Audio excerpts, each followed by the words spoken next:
There we go. There we go. No, it's all right. Sit.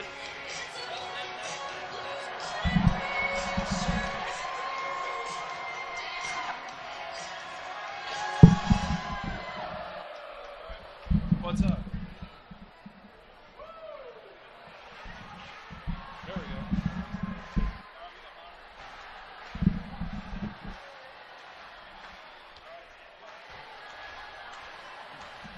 Here we go. I can barely hear you. Really? Hold on. Talk again. Hello. Say it again.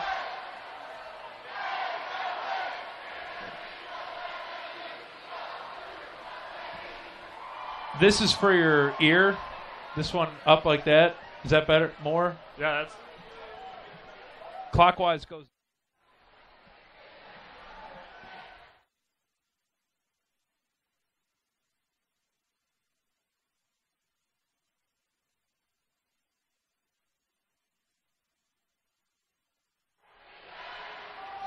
Good afternoon and welcome to the Mississippi High School Athletic Association State Swimming Championships at Delta State University. Good afternoon, everyone. Chris.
Championships. And welcome in, everyone, the 2012 Mississippi State Swimming Championships here at Delta University. Glad to be with you. An electric atmosphere getting set for an afternoon of swimming. Chris Raby alongside my two partners in crime today, Ben Vaughn and Galen Fink, both from the Delta State University swim team. Ben, a sophomore, I'm told a quite seasoned broadcaster. Galen, a freshman himself. So we're happy to be with you to take you through this exciting afternoon and also have Ben and Galen provide some exciting commentary. Guys, how you doing? Good, how are you? Good. Very good. Excited for an afternoon of swimming. And Galen, I know you a freshman. You must remember the state swim meet and going through kind of this grind the last couple of years like it was yesterday. And Ben, you were swimming in Mississippi in the high school state swim meet just a couple of years ago. Our 2011 defending state champions, the Class 2 boys and Class 2 girls, Tupelo.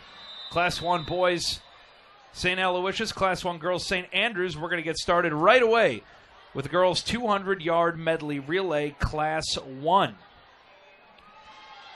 Guys, as we get started here, Galen, tell me a little bit about the 200-yard medley relay first event. It's a great way to start off the meet for team, based on the team. It's a way to get the team pumped up and ready to go. Backstroke, 50 backstroke, 50 fly, 50 breast, 50 free. The low qualifier in lane 4, that's St. Andrews. The Class 1 girls defending state champions, so no surprise. Usually want to put your specialists, or do you want your strongest swimmer first, strongest swimmer last, Ben? It actually really doesn't. It just depends on how you think that your relays should, how they,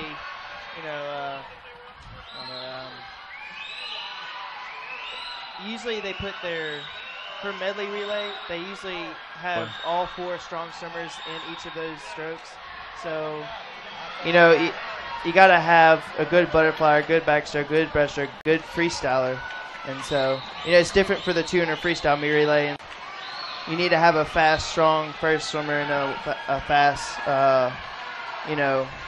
last swimmer, just because, that's how the relay works. But it's just kind of different. Depends on what kind of swimmers you have and things like that. You can see the butterfly going right now, and now into the freestyle.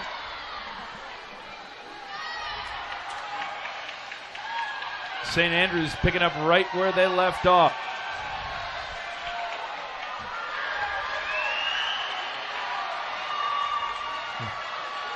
Guys, tell me this. Lane 4 from the bottom or the top? Lane 4 from the bottom. Lane 4 from the bottom. Yeah. All right, so that is indeed St. Andrews. Coming in first, no surprise there. Wait for the rest to finish. It's going to be, as I like to call it, a dash for the cash this afternoon at Delta State, as the events will be stacked up on top of each other. As we get a moment here following this first 200-yard medley, we'll kind of walk. But generally, throughout the afternoon, what you'll see is a girls Class 1 event, followed by the girls Class 2 event, then the boys Class 1 to the boys Class 2. 200 medley is going to come up first.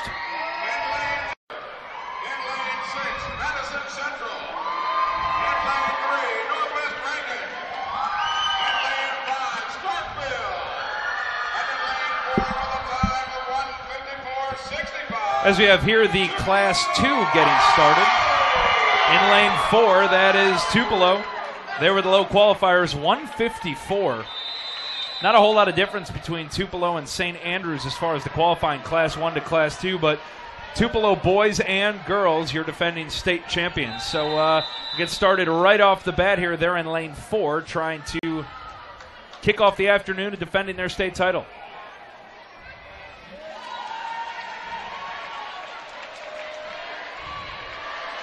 So to get started, Tupelo, you can see in lane 4, off to a quick start, and will make the turn almost a full body length ahead.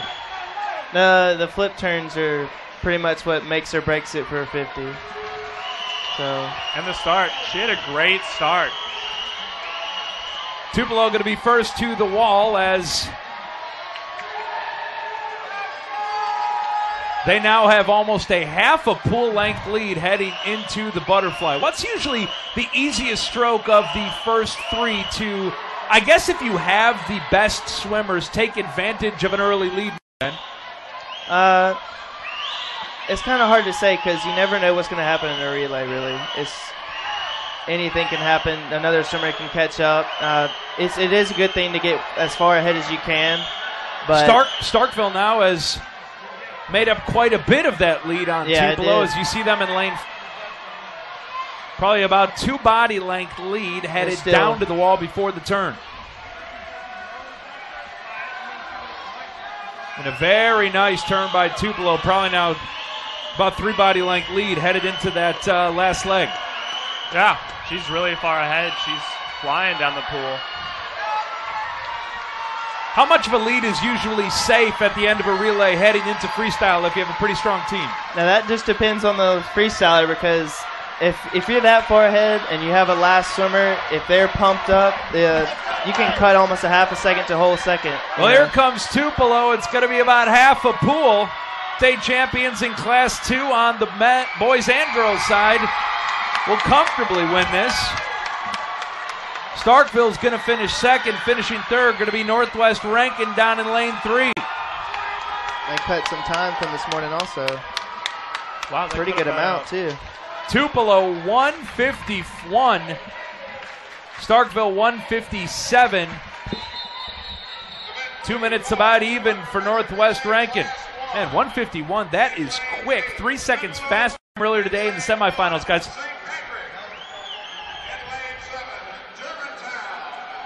As we head to the Class 1 boys 200-yard medley. St. Andrews in lane 4, no surprise there. The defending state girl champs. The boys with the low qualifying time this morning, 150.86.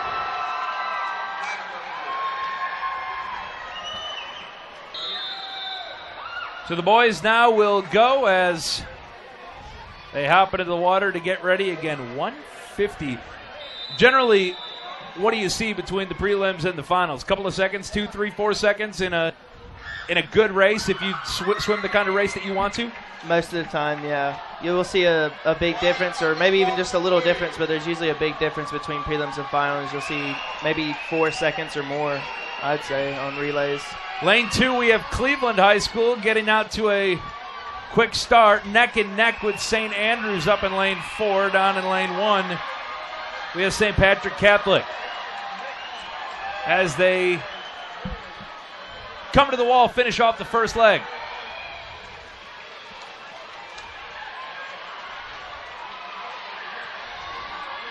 It's like 1, 2, and 4 right now. Cleveland and St. Andrews as they come to the wall. Got to imagine, too, at the high school level, if you can perfect the turns in a relay, you can really shave a second or 2 off. Oh, yeah. Yeah, turns are a big part of relays. How much do you work on that in practice? Every day. It doesn't matter what the yardage in the practice is. It's like a mandatory thing. If you don't work on it in practice, it's not going to be fast enough for a meet. Here comes St. Andrews opening up a full body length lead now down in lane 1. St. Patrick Catholic has faded a bit. It looks like St. Andrews, and on either side of them, it's going to be St. Stanislaus and also St. Joseph. They've got a major lead now. Make the final style. Pretty good dive by St. Stanislaus in lane 5, though. St. Andrews, St. Stanislaus closing as they make a fantastic turn up top in lane 5. Don't think it's going to be enough, though, as St. Andrews comes to the wall. Going to come in under 1 minute and 50 seconds, 1:48.35. 2 seconds from this moment. 150 the time in lane 5 for Stanislaus, and St. Joseph 152. Your top 3, and just as it went in the prelims. So St. Andrew finishing strong, holding off the strong effort from St. Stanislaus as they came all the way back, finished just 2 seconds behind. which was at one point a more than 2 body length lead for St. Andrew in lane 4, but they do indeed hold on. All right, up next, boys, 200-yard medley, Class 2. High school there, the defending state champs for the boys and girls in Class 2. 1 minute and 42 seconds in the prelim. My, oh my, 6 seconds faster than what we just saw in the Class 1 final. Possible to go under 140 here? I'd say so, yeah. And Madison Central, they're going to have a little tension, so Madison Central's probably their biggest rival. Madison Central. Yes, sir. We hear from Ben Vaughn, who attended Clinton High School. He's going to be our state of Mississippi expert. Galen Fink from Sabino High School in Tucson, Arizona, and I'm from Chicago. So we've got the West and the Midwest covered, and we're going to rely on Ben Vaughn to give us some Mississippi expertise. In a medley, what would you swim, Galen? Backstroke. Backstroke, Ben? Probably either backstroke or freestyle. Just depends. Freestyle, you show off. Consider those the glory boys of the 4-man medley. And here we go, Tupelo off to a pretty good start. Has a pretty good foot turn. Coming to the wall now, full body length, and closes Really a bit after the turn, yeah. but pretty good turn by Tupelo. Yeah, they had great underwaters off that wall. That's really going to help. Madison Central in lane 5. They're going to try to catch up because Northwest Rankin in lane 3. Those appear to be the 2 strongest competitors. And Tupelo makes the turn, heading back to the wall in the second leg. And Madison Central closing a bit, Ben Vaughn. You called it. Yeah, I actually know he's from my club team. It's Benjamin Branson. He's a very good breaststroker, and he does not stop until he touches that wall. So I'm not surprised he was catching up there. Now the butterfly. It's Tupelo with Madison Central on top in lane 5. Northwest Rankin down in lane 3. And Madison Central doing their put into the freestyle.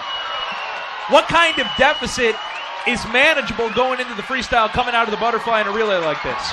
It all depends on how the freestyler's feeling that day or even what they ate for lunch. There's a lot of things that come down to just a 50 freestyle. And look at Tupelo go. Holding off Madison Central. Now we got a battle between Northwest Rankin and Olive Oxford.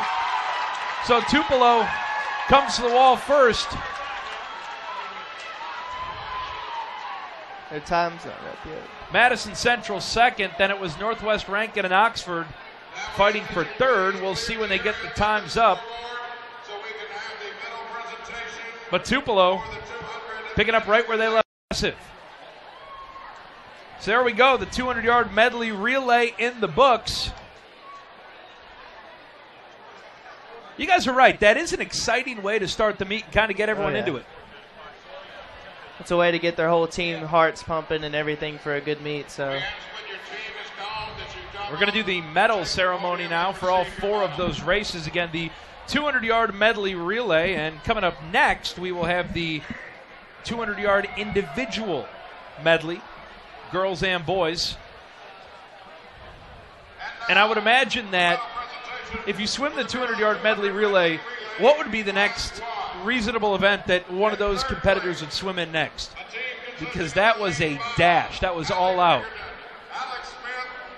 Well, they got the 200 freestyle coming up next, and after a relay like that, it's hard to having to get up on that podium right after a race like that, and then getting up for a 200 freestyle is pretty rough. So yeah, 200-yard freestyle next. Man. So will any of those freestylers swim in the next event? It's possible. Wow. Yeah, it just depends. Most of the freestylers you probably saw swim in that last 50 of the relay, they're probably going to be on 200 freestyle as well. As you see here on the medal stand, the girls' 200-yard medley Class 1.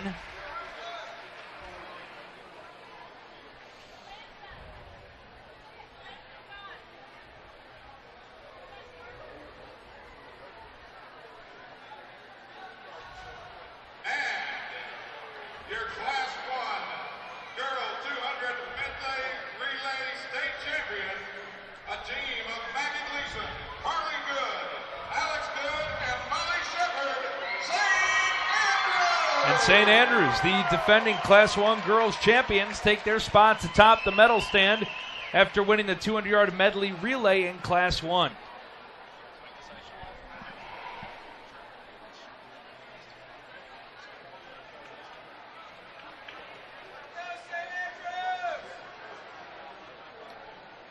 So there you go, St. Andrews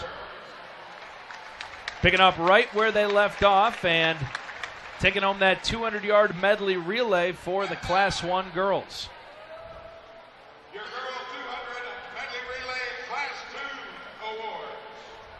In third place, as we now have the Class 2. Sarah Catherine Berry, Anna Catherine Mitchell, and Taylor Williams from Northwest Rankin. Northwest Rankin finishing third.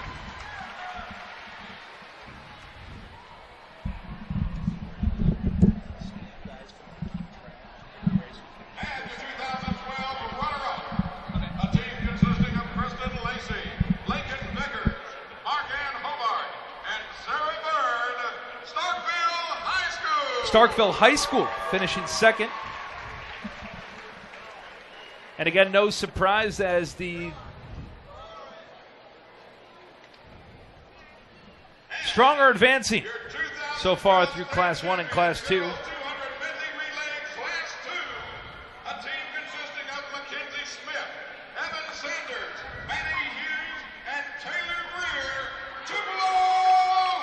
And Tupelo High School, again the defending Class 2 boys and girls champions atop the medal stand for the Class 2 girls.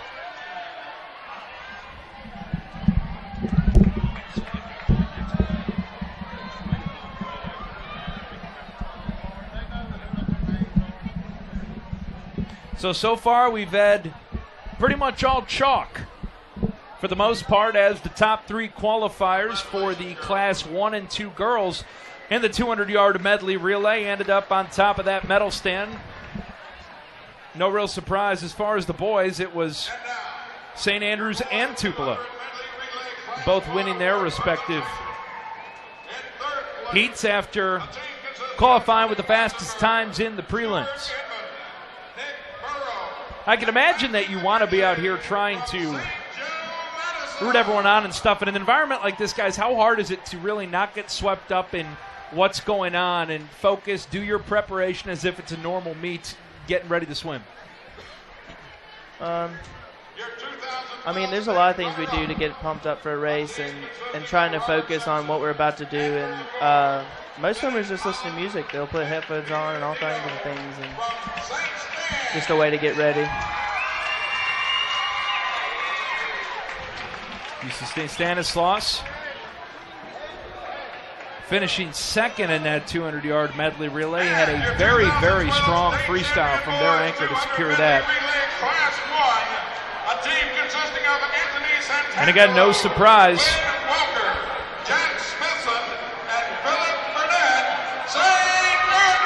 St. Andrews, who came in at 148, under 150.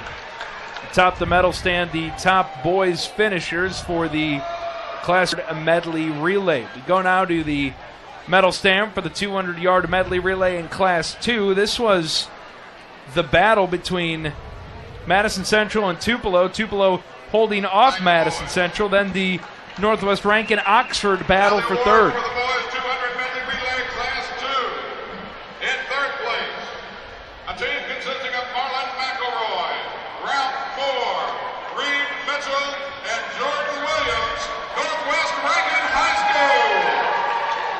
Northwest Rankin was down in lane 3, able to hold off Oxford. Ben, I thought you made an interesting point when you mentioned one of the guys in your club team, and we were talking before, and you said the importance of swimming club, especially in the state of Mississippi, because I'm sure both of you guys, Galen, you coming from Arizona, Ben, you coming from Mississippi, had some different experiences as far as who you swam with, where you swim, and kind of how you came up swimming.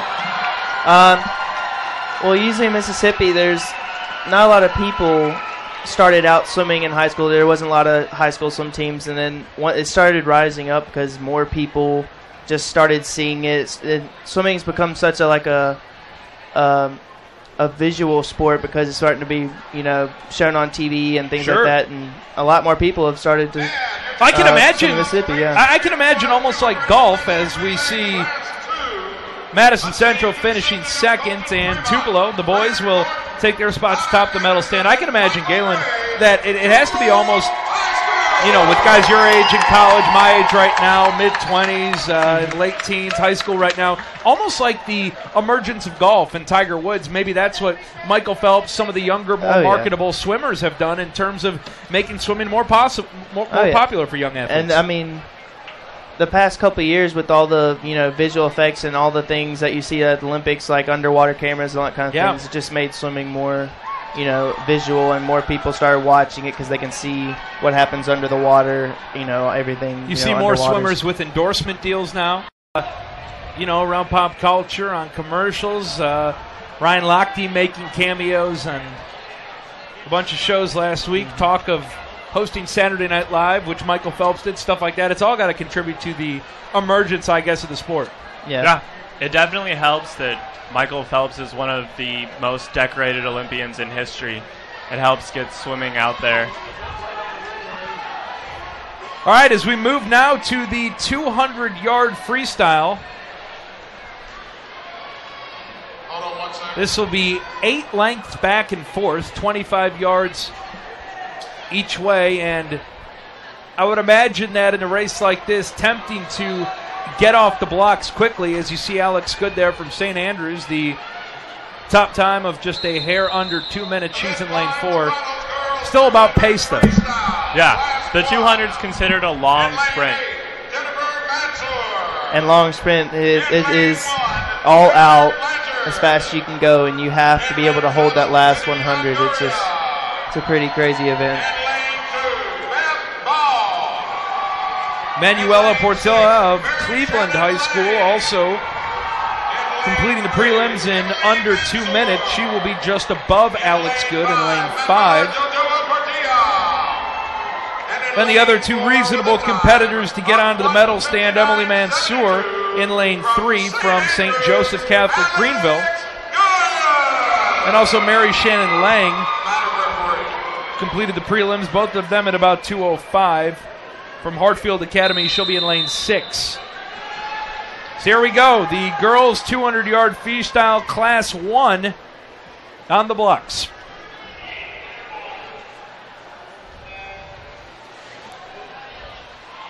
So again, your top qualifier, Alex Good from St. Andrews in lane 4, but just a fraction quicker than Manuela Portilla in lane 5 from Cleveland. She's off to a good start so far.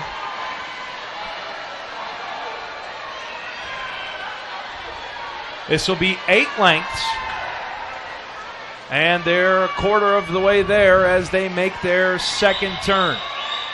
Good from St. Andrews, looking pretty strong so far.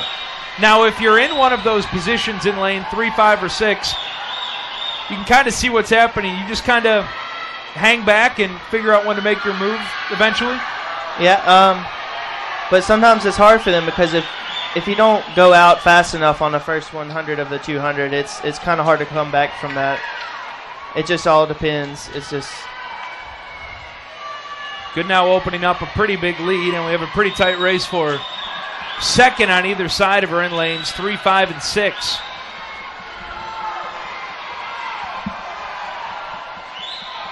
What do you guys see here? It looks like she's starting to add a little bit as we get to the 100-meter mark here, halfway done. Coming up on 1:25. 100 yard, I'm sorry, coming up on 1:25. Now's the time when she needs to start kicking a little more and start pushing a little harder, because that's when everybody makes their move, is sometimes down that last 50. Making the turn now, headed for that last 25. Well again, ahead. Prelim time of just under 2 minutes at 1:59.72, and she'll be better than that as Alex Good gets to the wall. 1:54.48 the time. 5 seconds better than the prelims. She'll be followed by Emily Mansour, and Manuela Portilla in lane 5 finishes third, 1:58.27.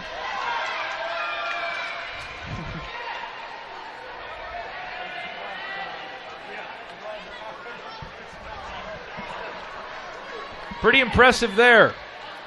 154.48, better than 5 seconds faster than the prelim time. That is a major drop.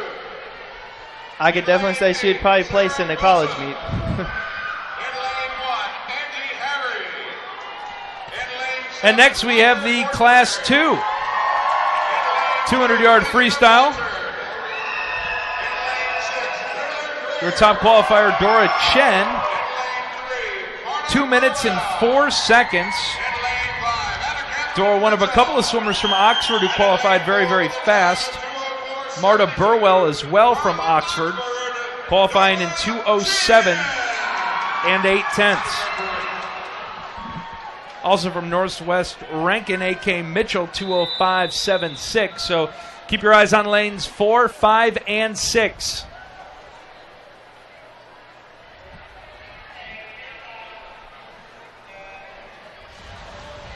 And here we go, a couple of Oxford swimmers trying to get onto the medal stand here in the girls' 200-yard freestyle Class 2 competition. Also have a third Oxford swimmer up there in lane 8. That's Sarah Wilson. But right now, your leader, A.K. Mitchell from Northwest Rankin, as they come on the 50-yard mark. Pretty tight race from lanes 3, 4, and 5, guys. Seems like AK has a little better underwater kicks than some of the other two girls. It's pretty close right now. Northwest Rankin, A.K. Mitchell and Dora Chen from Oxford. As long as they can. Just a shade under 1 minute as they make the turn, and it's again A.K. Mitchell in lane 5, Dora Chen in lane 4. Chen in the blue and yellow cap. You see Chen there on your screen as she's just a shade behind A.K. Mitchell as they come make the turn at the near side for the final time. Just under 130 headed back to the wall, and A.K. Mitchell, you mentioned a good kick there.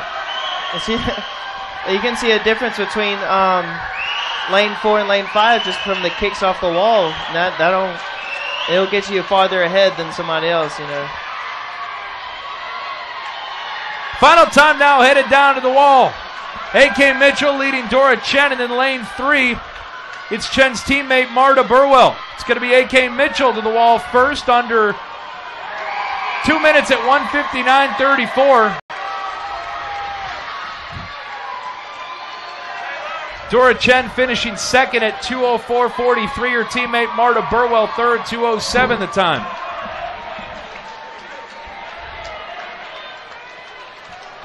So pretty close there. And we see for the first time this afternoon, the top qualifier not finishing first.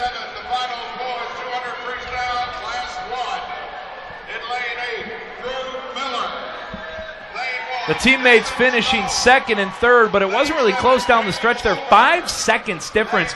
You said that kick was the difference. Oh, yeah. I mean, when you watch a race and you can tell what swimmers might come on top just from like how far they kick off the wall and how much depth they have coming off the wall and everything. It's pretty easy to tell sometimes. Get set to the boys here, the 200-yard freestyle Class 1. Ben, you swam this event? Yes, I did. Zach Crewthirds, 1:53.66 the time from St. Patrick High School. He is in lane 4. St. Andrews swimmer Wynn Walker in lane 5. Jack Collins in lane 3 from St. Joseph. And here we go. I have to imagine that with these strong freestyle swimmers, you mostly hold to form in terms of the top guys through the prelims into the finals. One thing about the 200 freestyle is just all about power and holding that power and holding your stroke for a whole 8 laps. And it's just Crewthirds turns crucial. in first as we complete the first 50 in 25.22. That's going out pretty quick. It'll be interesting to see if he can hold it all the way through the 200. 75 complete now as he opens up about a body length lead on Win Walker from St. Andrews in lane 5. Down in lane 3, Jack Collins from St. Joseph hanging in there and up in lane 6. It all depends on if he can hold it. Drew Sullivan.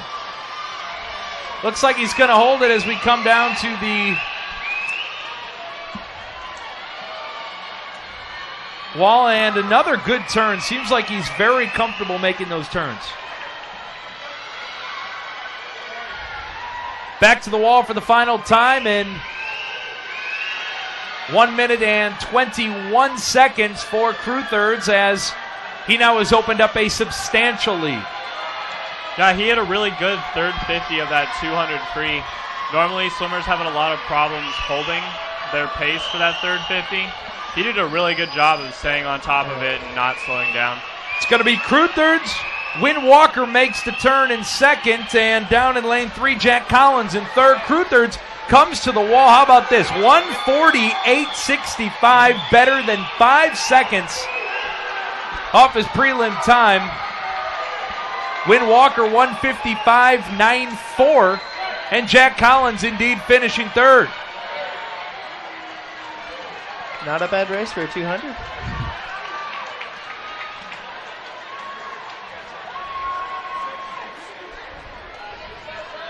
Zach Cruther's 1:48. Second race in a row that we've seen better than 5 seconds off the prelim time. Impressive. That is very impressive. Boys 200-yard freestyle class 2 next up.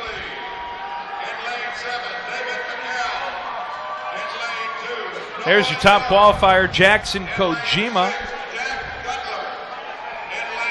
from Madison Central. Another one of your Madison Central boys, Ben Vaughn. Oh, yeah. He's actually from my club team also. What do you know about Jackson Kojima? He's almost swims the same events that I do. He swims IM, he swims the 200 freestyle. So you're saying he's your rival?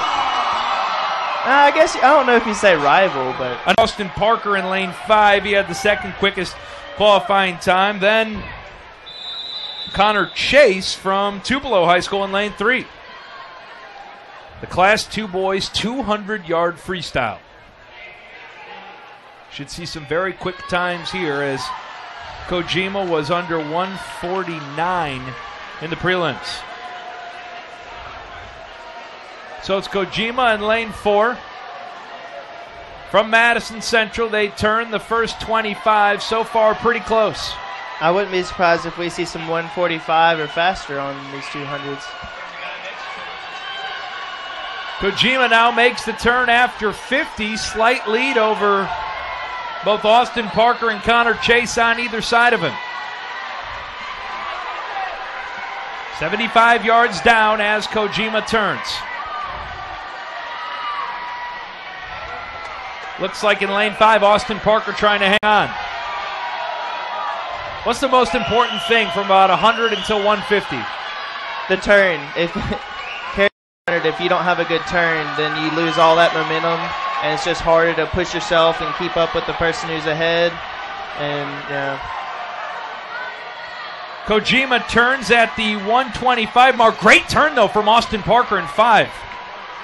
Take a look at Parker now closing the gap on Kojima as they come to the wall for the time. Going to be under 120 as they make the turn. 1:18.4 for Kojima.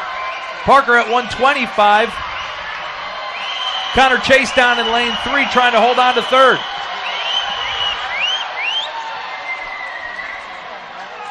Good turn for Kojima. You see there in lane 4, full body length in front of Austin Parker in lane 5 as they come to the wall. You said potentially under 145. Let's see if he can do it. Kojima comes to the wall, touches 145.3. Austin Parker holds on to second, 147.6, 148.6 for Connor Chase in lane 3. But an impressive swim from Jackson Kojima. Just seen there for the last 100 or so. Oh, yeah. He drove those legs home on that last 50. It was really impressive. If he would have kicked a little bit more, probably on the first 100 maybe, or maybe, the second, third 50, I think he could have gone under 145 most.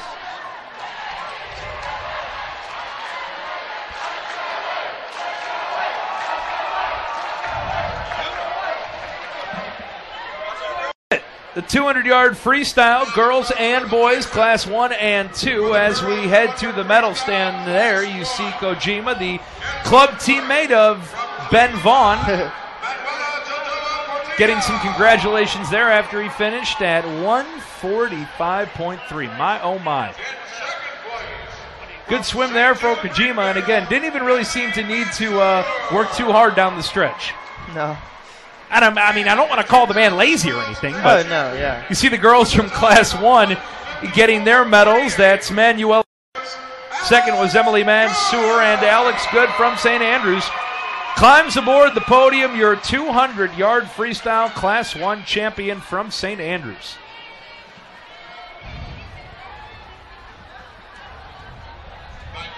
Go to Class 2 now. If you'll remember, this was A.K. Mitchell, who our analysts expertly prescribed as the best kick in the group, and she ended up winning. So good job by you guys. Was dispatched to find the best and the brightest here at Delta State University. There you see finishing third, Marta Burwell, one of the Oxford teammates. Dora Chen second from Oxford. And again, your winner, A.K. Mitchell from Northwest Rankin, with the upset after being a second behind Chen in the qualifying. Your 200-yard champion, A.K. Mitchell from Northwest Rankin, just going full varsity letter jacket up on the podium. There we go. I like that. That's the way to do it. Got to represent Northwest Rankin when you have the opportunity, isn't that right? Yeah, with some class. Good team spirit. Go to the boys' Class 1. 200-yard freestyle. Third place, Jack Collins from St. Joseph.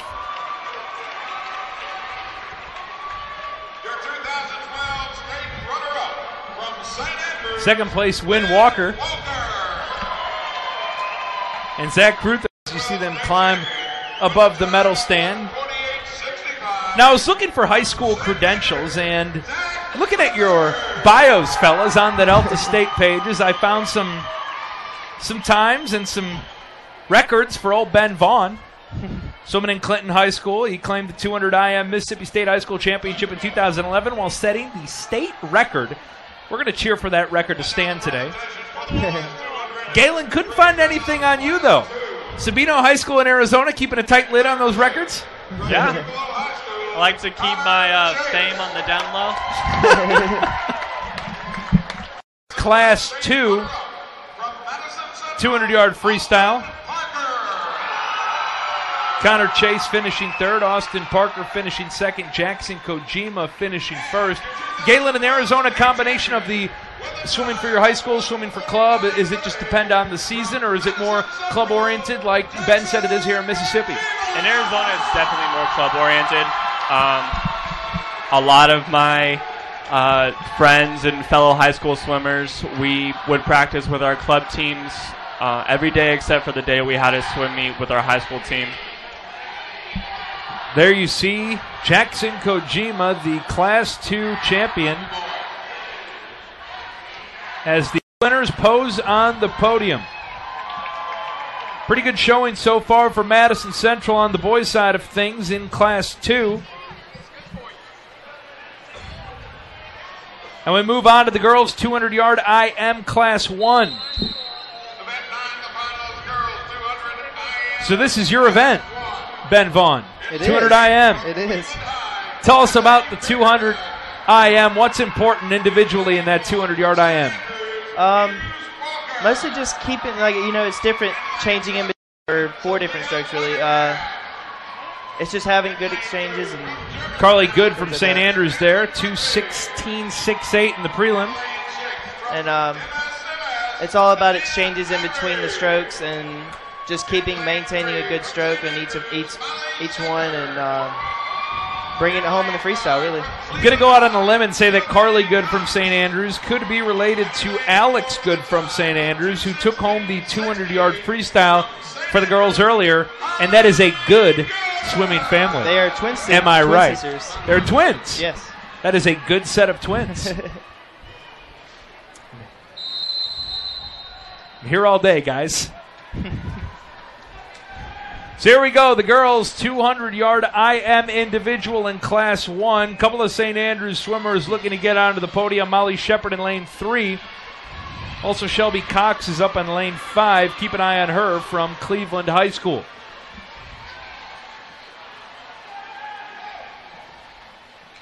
And the thing is that you never know when somebody's going to pop out of nowhere, because there's been countless times where I've been ahead and then somebody will come out and be neck and neck with me in the breaststroke. So The breaststroke really does separate everybody.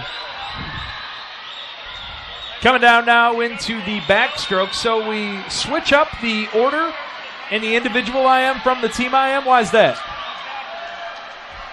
Because starting from backstroke's too complicated.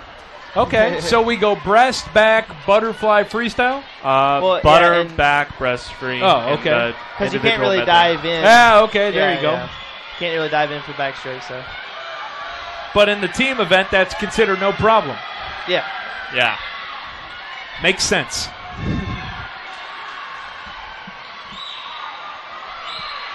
As you see now in the breaststroke, and up there in lane 4, our top qualifier, Carly Good from St. Andrews, gets to the wall, makes the turn on breaststroke as she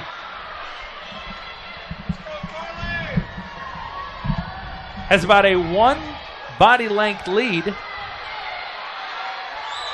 Shelby Cox hanging tight in lane 3. Also from St. Andrews, Molly Shepard. Carly Good makes the turn and heads to freestyle. Pretty comfortable lead for Carly as she heads down for the 175-yard mark. Qualified earlier in 2 minutes and 16 seconds. Makes the turn at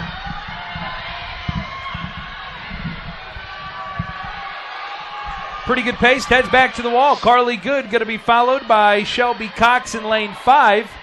Down in lane 3, Good's teammate Molly Shepard from St. Andrews, and Good comes to the wall.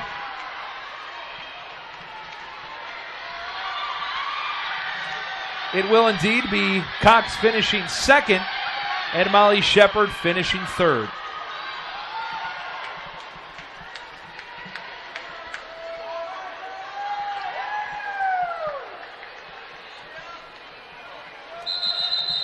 So it'll be next, the girls' 200-yard IM Class 2. Top qualifier, there you see Ashley Moore. Ashley Moore from Ocean qualified with the prelim time of 2:15:34. She is in lane 4. Lane 5 is going to be Taylor Ballard. Taylor Ballard from Brandon High School, and Haruka Sugimoto in lane 3 from Tupelo.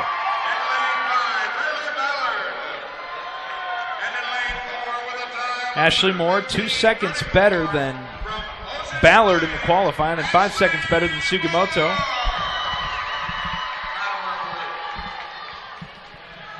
As we get set to kick off the 200-yard individual medley girls Class 2 relay, and you learn something new every day.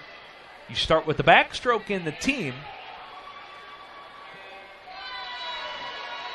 but individually, start with that butterfly.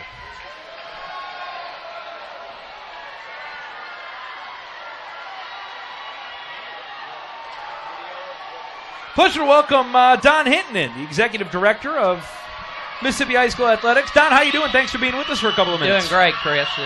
What a great atmosphere and venue we have here. And, so exciting. Absolutely a great atmosphere. And, you know, we got right into it with the music, with the kind of festivity before the event, and started with the Team 200 individual medley. And I was talking with my partners, swimmers at Delta State. They said that's not only a way to get the crowd into it, but really get the swimmers into it too, and really set the tone for a great afternoon. Yeah, it is. You know, to be able to have a relay and have all those competitors out there that's been working so hard all year long. You know, again, just what a terrific venue they put on here at Delta State for us, and we're excited about it. Your leader still Ashley Moore as she makes the turn. Pretty comfortable lead. Also down there in lane 3, Haruka Sugimoto hanging on lane 5 is Taylor Ballard. Ton, tell us a little bit about what goes into this event, not only today, but kind of on a year-to-year basis. I know talking with some of your staff, this thing just keeps getting bigger and bigger, which is a great thing for you guys. It does, and it's just grown so much, and we're even going to have to take a look after this championship and maybe having two venues, two different. How do you go about evaluating that? Because I know, first and foremost, it's got to be spectator space. We are jam-packed in here with fans wanting to see this event. Well, it is, and it has to do with the facilities that you have in Mississippi, and we'll take a look at those, and we get a lot of feedback from our swim coaches, and we really rely on them to help us, and those people that are really knowledgeable about swim. We see Ashley Moore make the turn and head for home with the freestyle at about 2 minutes. Moore qualified in 2:15. Just has to excite you to see so much enthusiasm, not only around the state, but for every sport, for so many different schools. I was talking with Ben Vaughn, who swam for Clinton High School, saying that it just seems to have exploded, and there's so much enthusiasm across the board to get involved, and it seems like MHSAA is stronger than ever and is really giving more kids than ever an opportunity to compete in a really cool environment. Well, it has, and not only the excitement that brings to our schools, but also our individual participants are getting better and better, and I'm sure there'll be some state records here today, too. So we just want to continue to expand the sport and do all we can to make it first class. Going to head to the boys' 200-yard IM, Class 1 now. You see there your top qualifier, Jack Smithson from St. Andrews. Just a shade under 2 minutes and 12 seconds. What other kind of stuff are you guys working on, Don, on a day-to-day basis to make sure that you're able to meet kind of the growing need? I'm sure that we see the case here with swimming, but I can't even imagine with every other sport the demand for facilities, the demand for expansion, the demand to get the product on the web maybe or on TV, whatever it may be. That's right, and we have 14 sports and 7 different activities. So we're an activities association, which is band and cheer and choir and speech and debate and those things too. And we're just constantly trying to work to try to enhance all of our activities and our events to make them as good as they can be. I was able to broadcast some high school football on the radio in Mississippi this fall, and you got some pretty darn good football players in this state. Boy, we do. I had a chance up here in the Delta to go to 3 different games last night, from a 1A to a 4A to a 5A. And boy, just great excitement, great crowds, and we're in the playoffs now, so there's a lot of excitement, a lot of energy out there. I can imagine that is an undertaking to get into the playoffs, to get set for the Mississippi-Alabama game coming up. Never a dull moment, huh? That's right. And, of course, we'll have our state championships at Mississippi Veterans Memorial Stadium on the first day of December. So we're planning for that as well. Basketball season right around the corner, even if it still feels like we're in early fall, too. Today's the first day, actually. There you go. Our games. I had scrimmages last week, but today's the first day to start basketball. Heading down on the backstroke, you see up in lane 5 right now, Ian McGee from Hartfield Academy makes the turn and heads to the breaststroke, your leader. McGee leading Jack Smithson in lane 4. Pretty good battle going on right now in lanes 3 and 5 for third place.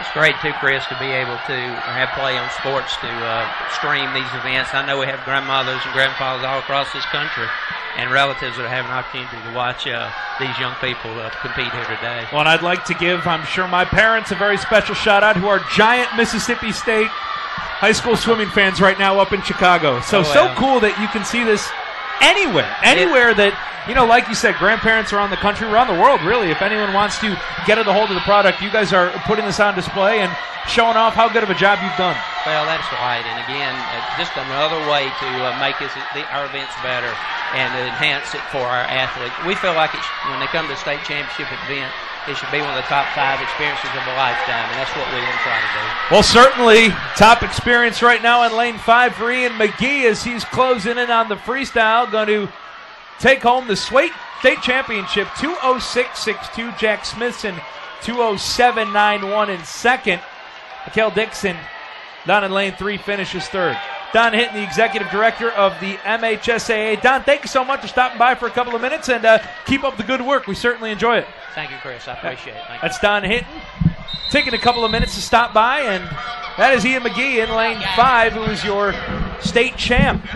finishing in 2 minutes, 6 seconds, and 6/10. So a lane 5 boy finishing first, and what a job that he did. This boys class 2 coming up next, but what a swim that was for McGee. I welcome back my partners Ben and Galen, and guys, we're headed to the class 2 200-yard individual medley. We see Ashton Robertson, who qualified in the prelims in 2 minutes and 2 seconds. Ashton from Biloxi High School. Ben, you tell me, what's a good time in this heat? Anywhere from 2 minutes and 4 seconds to right under 2:00. It's. What's your record? I don't remember the tenths, but I know it's 1:58. 1:58. Yeah. So we'll see if anyone challenges here. I have no doubt they'll be under 2 minutes, though. Unfortunately on your Delta State bio, it doesn't say the time. It just says that you set the record. Yeah. In the 200 IM. So here we go. We'll root for something above 1:58, all right? Yep. They head to the backstroke. The top qualifier, Ashton Robertson, in lane 4 from Biloxi, neck and neck with Colton Fremont. What are you guys seeing here as they make the turn on backstroke? Pretty good battle going on there in lanes 4 and 5. I mean, they both have a good solid stroke. They're keeping it nice and smooth, and they're trying to build into the wall and do the breaststroke right here. Lane 5, Colton Fremont makes the turn for breaststroke and opening up a pretty impressive lead over the top qualifier, Ashton Robertson. Made that turn at 53.63. What does that do for you, Ben Vaughn? I mean, there's no telling. It just depends on these last 100. What a lead being opened up right now by Colton Fremont in lane 5. Ashton Robertson trying to hold on. Little pressure being applied on either side of him. Grant Thornton and also Reed Mitchell. And now Colton Fremont makes the turn for freestyle under 1:30. Fremont not even close. He's swimming away with this thing. You hear the crowd going absolutely crazy. Fremont from Tupelo headed to the wall. There you go. And Colton Fremont finishes 1:56.4. Impressive swim there. That wasn't bad at all. His freestyle looked really strong, and his turns and everything. I'm not surprised that he broke that record. 6 seconds faster than Ashton Robertson, the top qualifier. And for the second race in a row, lane 5, a winner. Now, I'm a bit superstitious. If I play golf, if you play cards, maybe you get on a hot run. Can you get a hot lane? Maybe. Lane 5, 2 in a row. Big numbers. And Colton, 1:56. I'm sorry. Colton Fremont finishes in what? 1:56, 7 seconds faster than his prelim time. Impressive swim as you see Fremont there. Part of that Class 2 boys defending state champion Tupelo team. So it goes 5-4-3, the lanes, for the second time in a row, finishing first, second, and third. And that'll do it for the 200-yard IM as we head to the medal stand.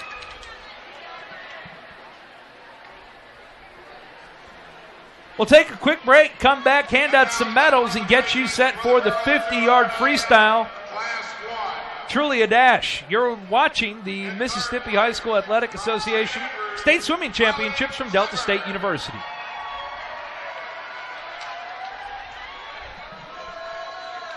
And your 2012 state runner-up from Cleveland High School, Shelby Cox.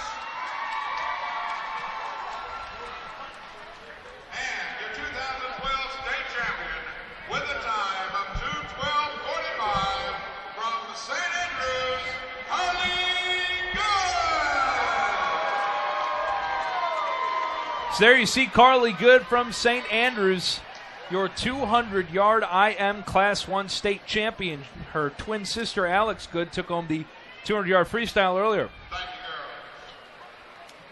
And now the presentation for the girls 200. Fun events to start with. I've enjoyed myself some 200-yard individual medley. You just wait till the 50. That's major high energy right there. The 50-yard freestyle coming up next. You see here the medals going out to the Class 2 200 IM girls. Haruka Sugimoto finishing third. Second place finisher Taylor Ballard. And Ashley Moore, who is so impressive. 2:12.63 or 212 200-yard IM Class 2 girls state champion.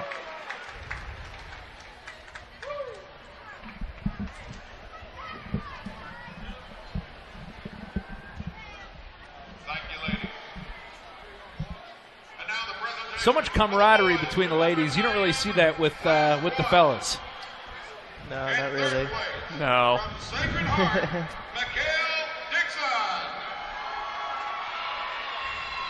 Move now to the boys taking the medal stand. Mikael Dixon there finishing third from Sacred Heart. Jack Smithson was in lane 4, was the top qualifier from St. Andrews, but lane 5, the first of 2 winners turned out. And there you see the state champion, Ian McGee. Your 2012 boys 200-yard IM Class 1 champion.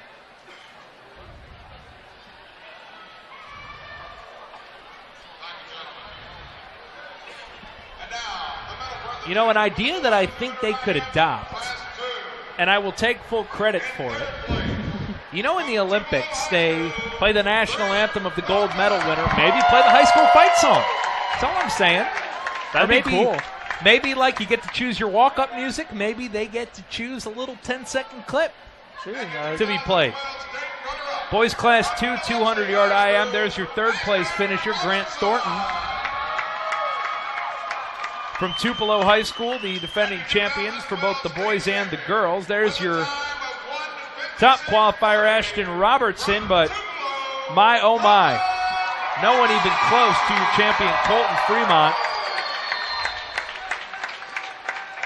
who was 7 seconds better than his qualifying time.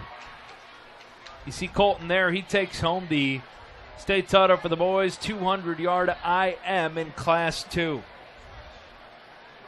All right, so here we go. You told me to get excited. The 50-yard freestyle, our next event. Tell me about it.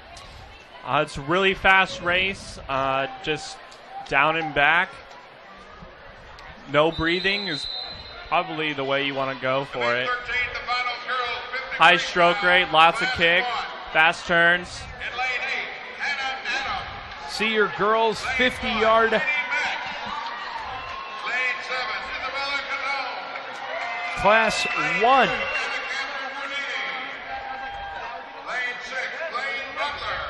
And your top qualifier, Merrimack Collins from St. Joseph, 25.98. How much faster can you go from a prelim to a final in an event like this? I know 2, 3, 4, 5 seconds in some of the longer events, but in an event like this, a second and a half, that valuable? Yeah, a second and a half can mean the difference between first. We got 3 St. Joseph swimmers, lanes 4, 5, and 2. Mary Clay Klein is in lane 3, and here we go. Just 1 length down and back. Again, your top qualifier in lane 4. There you see Mary Mack Collins with the yellow cap. And as they turn, it's Niger May and Mary Mack Collins. They're neck and neck. This is going to come straight down to it. They reach for the wall. And it's Mary Mack Collins, 25.2, 1/10 of a second. Edging out Nigel May in lane 5, finishing third. Down in lane 3, Mary Clay Klein. And 2 St. Joseph's teammates finishing 1-2. And you see there about 7/10 faster as we move to Class 2.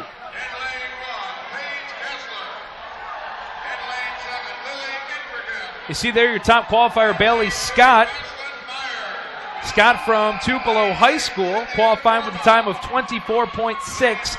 Wonder if she can get under 24 here. We saw 7/10 improvement in Class 1. Tupelo team so strong.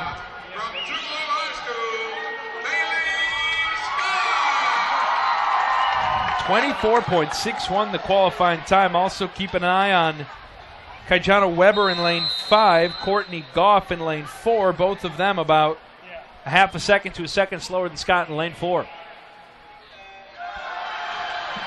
great start. No margin for error on the starts here. No, there is not.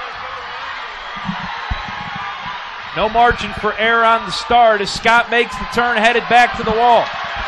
It's Scott, and it's Courtney Goff in lane 3. Scott with a slight edge as they head to the wall. Down and back. And Bailey Scott, 24 flat, finishing just in front of Courtney Goff, 1600ths. In front of the lane 3 swimmer from Clinton. Finishing third up in lane 5, Kajana Weber. So Seems 24 flat, pretty good. Seems like she's a little disappointing. I actually think last high school state meet last year, I think she was 23 high. And now we go with the boys, Class 1, down and back, 53. How fast could these times get? Down to 21 lows. There you see Wally Wabawa from St. Aloysius High School. Wally qualifying with a time of under 24 seconds. The only boy in Class 1 under 24 seconds, Bennett Holland in lane 5. From St. Stanislaus at 24:07. Keep an eye on Kelvin Williams Jr., 2 in lane 3. All right, guys, what do you think? 23.8. Get that under 23? I'd say so. I'd hope for a 22 high. That's definitely doable. And they're off. Good start in lane 4 from Wally Wabawa.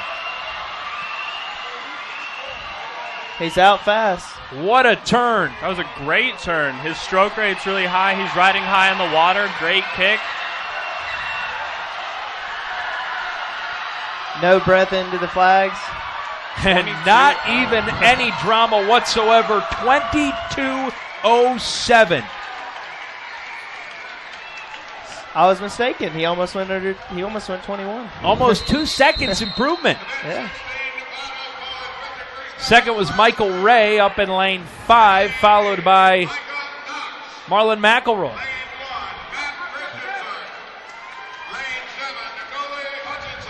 I'm sorry, second Bennett Holland, followed by Kelvin Williams Jr. And now we head to the fastest of the fast, the 50-yard free Class 2, Parker King. Top qualifier, you see him there from Madison Central. What can you tell us about Parker King, Ben Vaughn? Swim with him too? He did. He was on my swim team. Got a couple of swimmers from Tupelo High School, lanes 5 and 6. Also Northwest Rankin in lane 3. But lanes 4 and 5, keep an eye on. Both guys going under 23 seconds.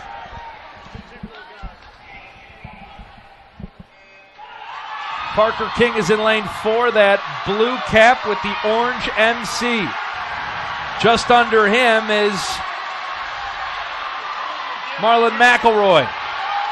And they make the turn headed to the wall. It's going to be Parker King and Michael Ray. King now, your top qualifier, will get to the wall first. No time up on the board, but that seemed awfully quick. That looked like a great swim. You see Parker King there. He did indeed win, and he is very upset that he cannot see his time. And there you go, 21:85.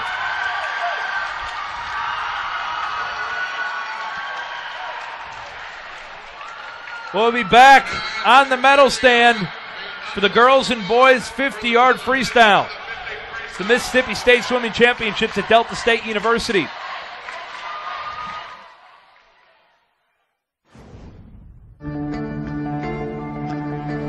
one match away from immortality. This is a total team effort. We're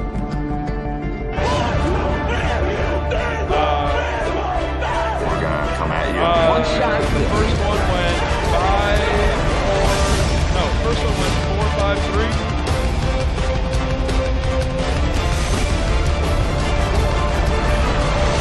Yeah, race number 13 went 4-5-3.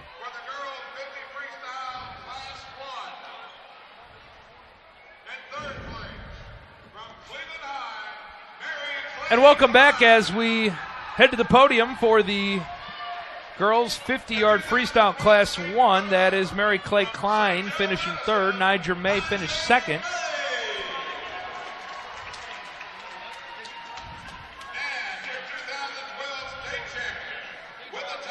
And your winner,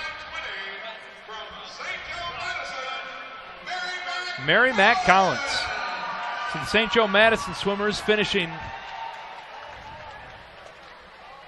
first and second.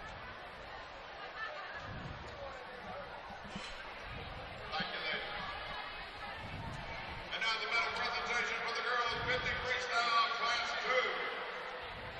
In third place, from Harrison Central, Kayana Weber.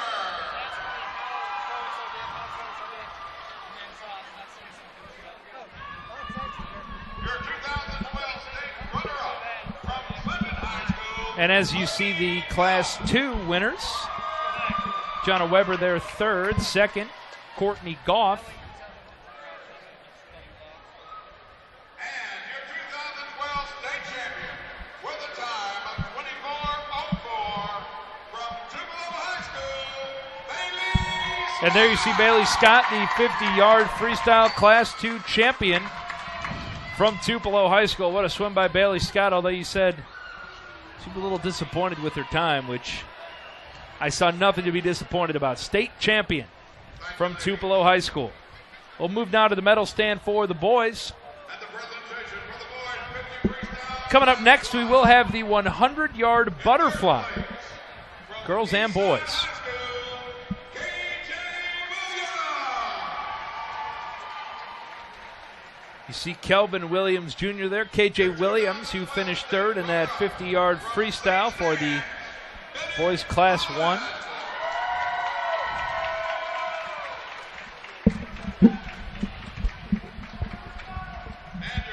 Second place finisher was Bennett Holland. 22:07 from St. Al's, Wally Wabowo. And then Wally Wabowo, your state champion.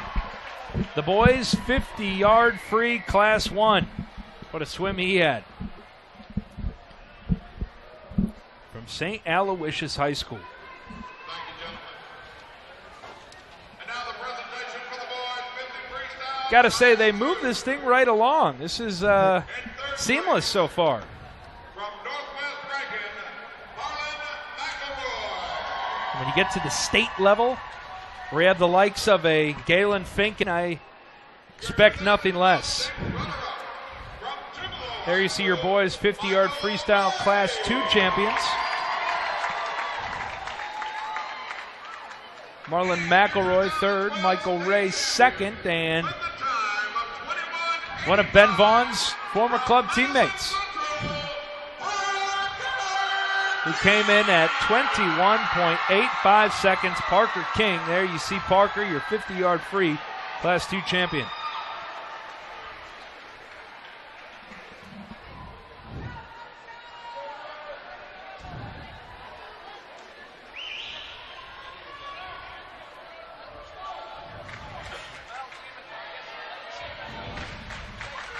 All right, we head next to the girls' 100-yard butterfly in Class 1. And, fellas, I imagine this is one of the more challenging events. It is. What makes the butterfly so tough? It uses a lot of strength. You're doing a full body stroke. Your legs are going, your arms are going. You're using your core a lot on the turns. And you see Maggie Gleason there, the top qualifier, 103.52. Your core is involved. It's just a full body stroke, and that's why it's so hard and tiring.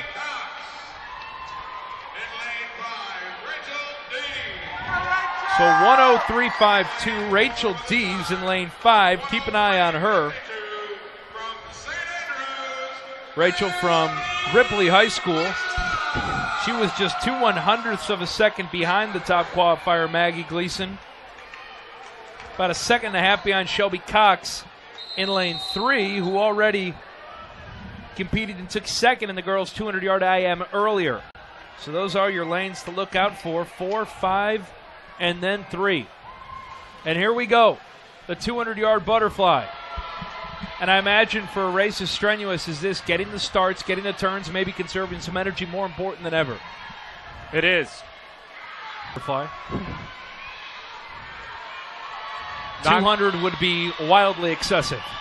And the difference between 100 and 200 is how long your stroke is and everything. In 100, it's just as fast as you can go, a faster stroke rate. And so this is a sprint, and you see Maggie Gleason so far out sprinting the field. Rachel Dees and Shelby Cox trying to catch up as they make the turn, and the final 25 yards. Maggie Gleason was your top qualifier with a time of 1 minute, 3 seconds, and 5/10. Trying to hold off a pretty good race for second, Rachel Dees and Shelby Cox.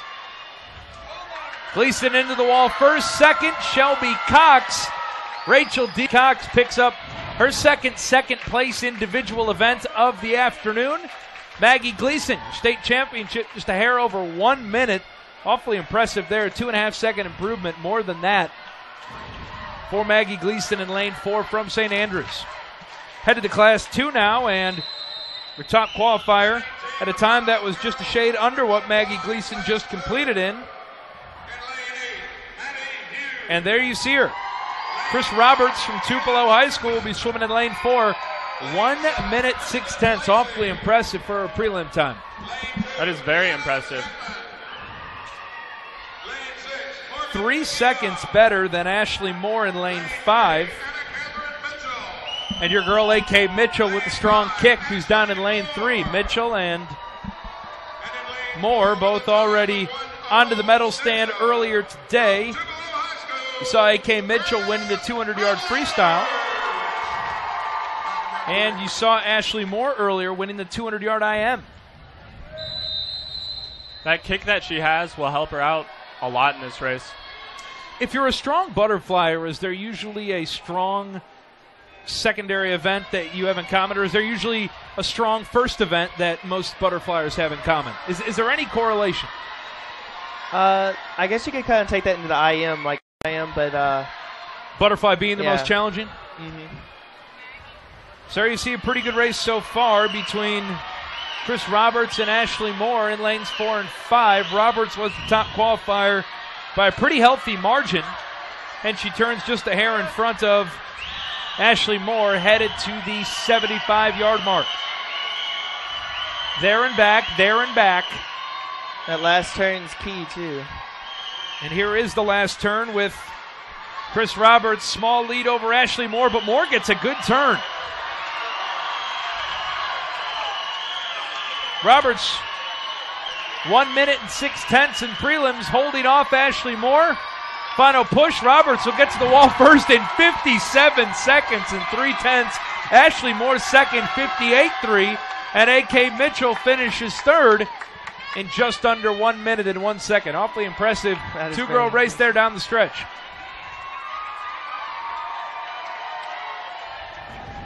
So a 3 second and 3/10 improvement as we move now to the boys' 100-yard butterfly, and see some pretty quick times here. Walker Burrow, you'll see in just a moment in lane 4. There he is. 56 and 4/10 earlier.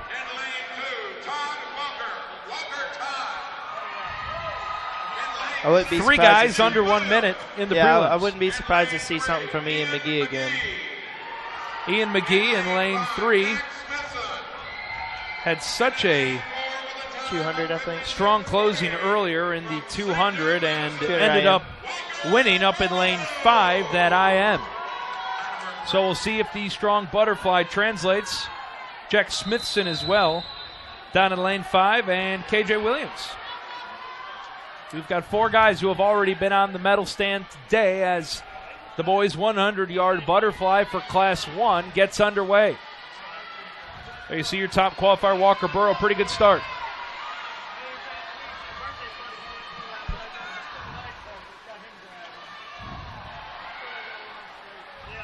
Burrow turns with the lead. As you guys say, just all out for 100 yards.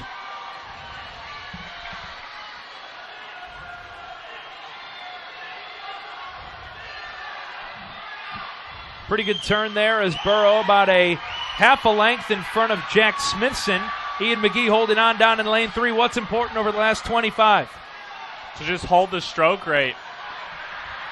Mostly when you get to the last lap of a 100 fly, it's your arms start dying.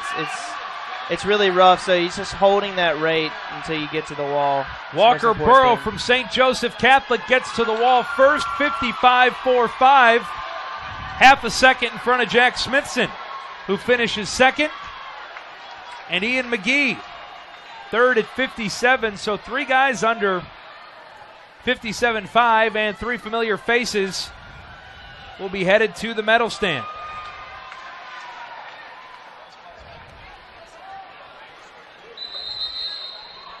Burrow, Smithson, McGee, and we head to the Class 2. 100-yard. Could see some very, very fast times here. As now we're starting to see qualifying times in between Class 1 and 2 that are faster than the winning times from 2 to 1. There is Colton Fremont from Tupelo. Quick turnaround for Fremont as he gets back into the pool, as many of these guys have following that 200-yard IM. Fremont won it by a long shot. He qualified 54.17 earlier. How low could he go? I wouldn't be surprised if he was right above 50. 50, 51, 52. Harrison Siskowski is just on top of him from DeSoto Central High School. I think Ashton Robinson's in the same spot as he was in 200 IM.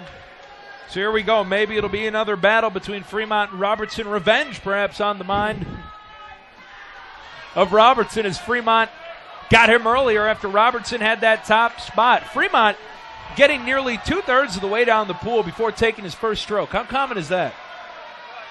I mean, swimming now, it's almost become like an underwater sport, because the more the farther you get off the wall, it's more advantage you have over other people.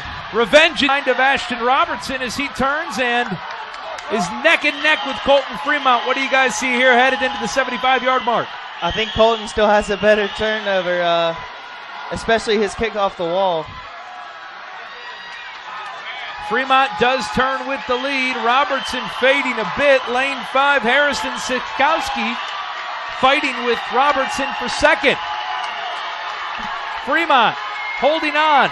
He'll come to the wall first, and second will indeed be Harrison Siskowski. Fremont 52.7, Siskowski 53.6. Ashton Robertson fades down the stretch and ends up finishing third. We'll step aside to be back on the medal stand for the boys and girls 100-yard butterfly. You're watching the Mississippi State Swimming Championships live at Delta State University. One match away from immortality. This is a total team effort.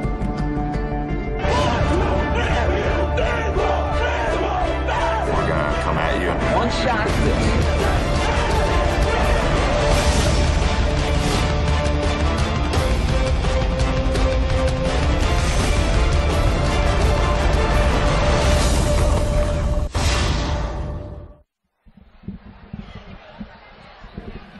And welcome back to Delta State University in Cleveland, Mississippi, the site of the Mississippi State Swimming Championships 2012. Chris Raby alongside 2 of Delta State's finest on the swim team, Ben Vaughn, sophomore, and freshman Galen Fink, as we head to the medal stand following the 100-yard butterfly. We'll start with the girls of Class 1, and that's off, guys. I'm a fan of the 100-yard butterfly. That's because you're not swimming it.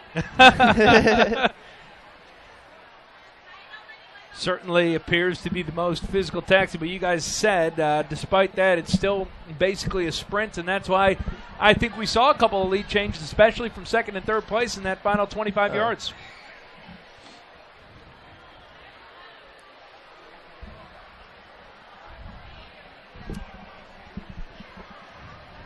Coming up next, we will have the 100-yard freestyle.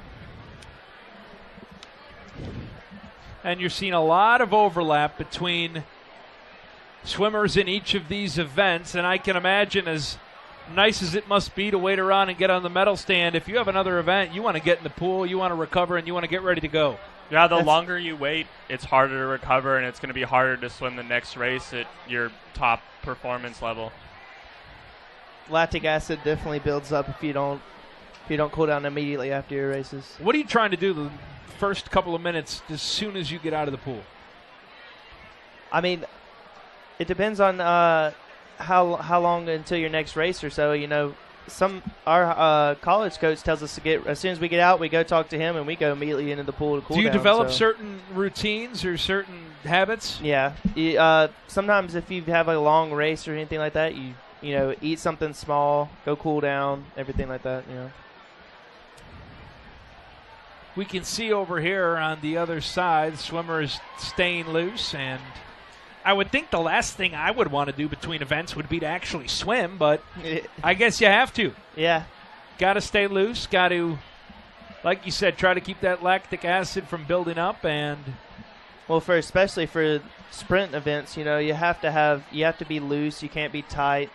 If you're tight, you know, it's harder to keep your stroke rate and, you know. What's the biggest thing mentally to do? Is it just maybe getting into the pool and getting some activity so you're not sitting around thinking about what's next, Galen? Yeah, it's really important to jump in the pool. It's most of the time after a sprint like the 50 or the 100 that's coming up next. It's really hard to focus on that next race when you're just so exhausted. Rachel Dees finishing third in the 100-yard butterfly Class 1 girls. First time on the medal stand for Ripley High School. Second, you see Shelby Cox, who took home some hardware earlier, finishing second in that 200-yard IM Class 1. And a pretty impressive performance from St. Andrews, the current defending state champions, Maggie Gleason. You see there your 100-yard butterfly Class 1 champion. And since I see that they have not adopted my suggestion between the last two events, there will be no St. Andrews school fight song, and instead we move on to the Class 2 girls and their medals. Third place and second place, some very familiar names, as A.K. Mitchell from Northwest Rankin finishes third. A.K. earlier was the winner in the 200-yard freestyle. Another familiar face on Ashley Moore, and I assume we'll be seeing a lot of those familiar faces and some of the events across a lot of different events as the afternoon goes on.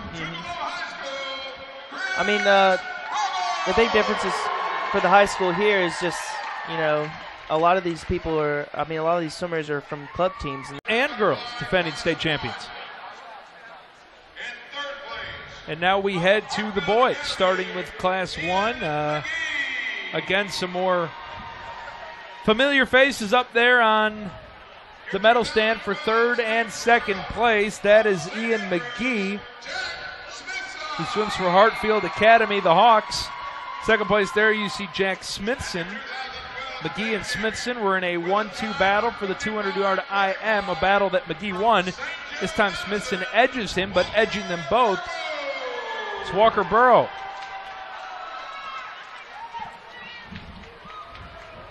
And Burrow is your 100-yard butterfly Class 1 state champion. From St. Joseph Catholic. And we head to Class 2 now. And another very, very impressive performance from Colton Fremont. And Ashton Robertson is going to finish up third here. Was trying to challenge Fremont and ended up fading down the stretch, actually finishing third. can imagine that despite the happiness that, you are up there on the medal stand, is that just fading, maybe being tired? Is that not sticking to your game plan? Is that a combination of both? It can be from getting just too excited before the race and then going out too fast and not letting your training help. So there you see Colton Fremont, another impressive swim, your 100-yard butterfly Class 2 champion after he got onto the medal stand for the 200-yard IM earlier. So Fremont already 2 state titles, the 200-yard IM and the 100-yard butterfly. We head down to the 100-yard freestyle. Well, if you described the 50-yard freestyle, guys, as the most exciting event, how does the 100-yard compare? It's twice as exciting. There you go. I like that math, Galen. And there's Alex Good, who was very, very good earlier in the 200-yard freestyle. Now, someone that swims the 100, would they be more apt to swim maybe the longer distances? Would they be more apt to be a sprinter? Would they be more apt to do both? Or does it just depend on the swimmer, Ben? It really does depend on the swimmer. I mean, if they have, she swam the 200, and some people who swim 200 and up, some of the longer distance events, some of them can swim 100, but it just kind of depends on the swimmer. By my count, we have 5 swimmers in this event who have gotten onto the podium already. Again, Alex Good. You saw her, your top qualifier, just over 55 seconds. Mary Mac Collins already from St. Joseph coming in under 56 as well. So they're off, and so far Alex Good with a slight lead as they head to the 25-yard mark and make the turn. Gosh, she's really high in the water. Her stroke rate's looking good. She's driving those legs. She wants to win. Good makes the turn now after 50 yards, opening up a pretty good lead. What do you mean when you say staying high on the water? She's not riding down low. She's up on more near the surface of the water, so the water doesn't help drag her down. She's just gliding along the top. And we're headed for the home stretch here. Some very good times. Alex Good going to finish first. It's a battle up there in lane 5 and 6. Good going to come in at 53.15. A couple of seconds better than her prelim time. Finishing second is Mary Mac Collins, who was on the medal stand earlier, and Emily Mansour, 54.57, finishes third in lane 6. Here we go, Class 2.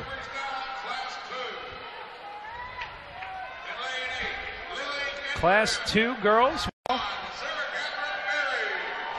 should see times even a little bit faster now, and Bailey Scott was very, very fast earlier, guys. She is your top qualifier. As you see there, 54.25 seconds, and we saw Bailey earlier in the 50-yard freestyle, so whereas in Class 1 we saw a 200 go to the 100, now we see a 50-yard swimmer going to the 100. Yeah.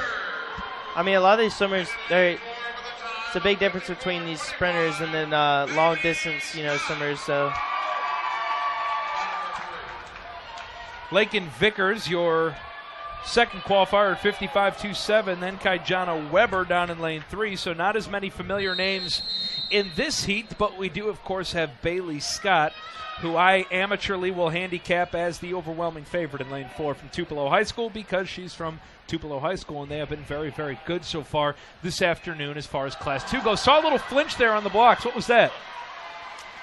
She just got too excited before that race, and she's just ready to go before everybody else was. What happens there? Does that matter? Is that it depends on the officials, because sometimes they can catch you and DQ you for things like that. Like if they say take your mark and then you flinch or almost fall in the pool before they blow the buzzer, that can cause a DQ. But so in your opinion, is that flinch a disqualification? No, I don't think it was. Well, we see Bailey Scott there in lane 4. Pretty good race right now between her and Kaijana Weber in lane 3. Lakin Vickers up in lane 5. Scott makes the turn, headed for home at about 40 seconds, but it's Lakin Vickers in lane 5 looking very, very strong. Scott now trying to close over Vickers all of a sudden. Kaijana Weber in lane 3 making a push. And it's going to be Weber finishing first in under 53 seconds at 52.94. Scott second at 53.14. And Lakin Vickers third. And you have to wonder if maybe Scott in the back of her mind that entire race was thinking about that flinch on the blocks. It may be. Yeah, that could have been possible. She definitely pulled back on the blocks like she knew that she might have been DQ'd. We move to the boys 100-yard freestyle. Wally Wabowo, who again was your winner in the 50-yard freestyle, will be in lane 4. You see Wally there qualifying at 52.94. He's flanked on either side by Bennett Holland, who's been on the medal stand already, and Peter Nito in lane 5. Again, another 50-yard freestyle here, headed to the 100, similar to Bailey Scott. And for the boys, if you swim the 100, I'd have to imagine that it's almost scheduling-wise what you're going to swim as much as it is your area of expertise. You kind of have to pick your spots and pick your program, or at the high school level, if you're the best swimmer, are you going to swim as much as you can? If you're the best, why not swim as much as you can? Well, Bowo there in lane 4, getting out very, very quick. You see Peter Nito in lane 5. But Wabowo so far making it look pretty easy as he makes the turn at 23.69, halfway home. Qualified in 52.94, so he's well under that so far, guys. You think potentially under 50 here? I think it's possible. He just keeps pulling away from the rest of the pack. Does that surprise you in a final, in a race this short? As Wabowo now opening up a 4-length lead on lanes 3 and 5, and he's going to cruise in at 49.07. You're shaking your head, Galen. That is really impressive. I figured a final in high school state meet would be a little bit closer, but he just kept pulling away even there as he finished the race. I mean, Ben, as a freestyler in a final, wasn't a whole lot of drama to that in a race that short. I mean, that is pretty impressive. It's just like when you go to, like, you know, when you're at club meets or even college level, these races, you finish like within tenths of first, second, and third place. You know, we moved to Class 2 now. You think that was impressive? At 49.07, your top qualifier, Parker King, who you talked about earlier for Madison Central, Ben, he qualified at 48.3. I wouldn't be surprised if he goes at least 47 or 46 at least. So there is Parker King. 48.3 was the prelim time. Ben Vaughn says could potentially go 46-47. Had 3 swimmers in all under 50 seconds in the prelims, including Sean Kerwin in lane 5. Connor Anderson is in lane 3. Anderson along with Michael Ray in lane 2, both from that Tupelo High School powerhouse. Madison Central not too shabby as well in lane 4. Olive Branch is Sean Kerwin in lane 5. So here we go, down and back, as we are in the boys Class 2 100-yard freestyle. So far, Sean Kerwin from Olive Branch, very strong. Got a 3-horse race, lanes 3, 4, and 5. Parker King now turning it on a bit. Now his stroke rate's not very high, but he looks to be holding the water really, really nice. He's just going along. And here we go, King and Kerwin. The final 10 yards. Parker King trying to hold on. Ben Vaughn said 46 or 47. It is indeed 47.66 for Parker King. Just holds off by half a second. Sean Kerwin 5. Connor Anderson finishes third from Tupelo High School. We'll take a break, come back, and join the medal stand for the boys and girls 100-yard freestyle as you're watching the Mississippi State Swimming Championships live from Delta State University.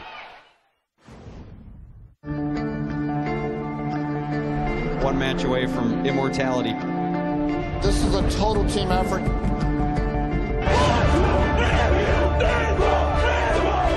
We're gonna come at you in one shot.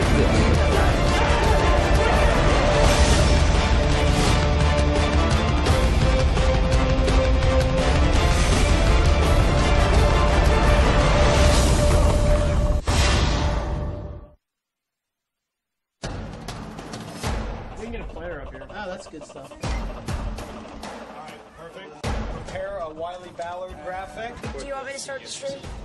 Start the stream. Camera 3. Beautiful. We're coming in on 1. For more information on how your school can join the Play On School broadcast program, go to playonsports.com/SBP.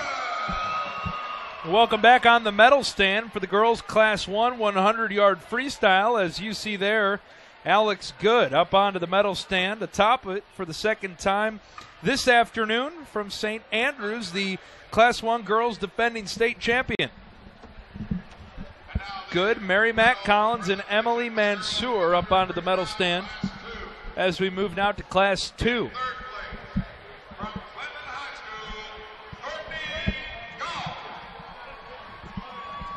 Telling you, it's been such a quick pace, it seems like the energy level has really stayed up, guys. Yeah. You'd have to imagine that's something that everyone, including these swimmers, is really, really feeding off. Mm-hmm. Yeah, the energy level from the crowd, if it can stay up, it really helps the swimmers get really excited for their races and helps them to go fast.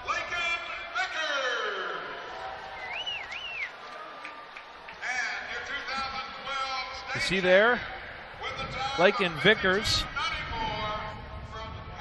Bailey Scott, and Kijana Weber, who absolutely closed like a bullet.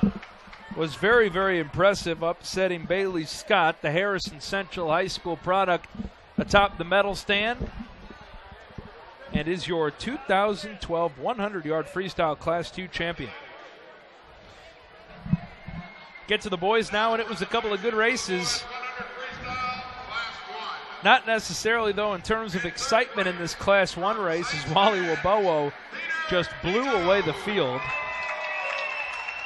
There's Peter Nito, who finished third and sports the very aerodynamic flat top look.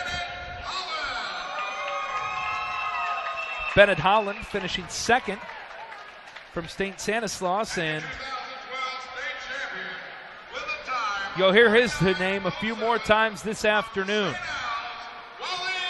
You'll also hear the name of Wally Wabowo as you see the 2012 100-yard freestyle Class 1 champion climb to the podium, and he made it look easy, guys. Yes, he did.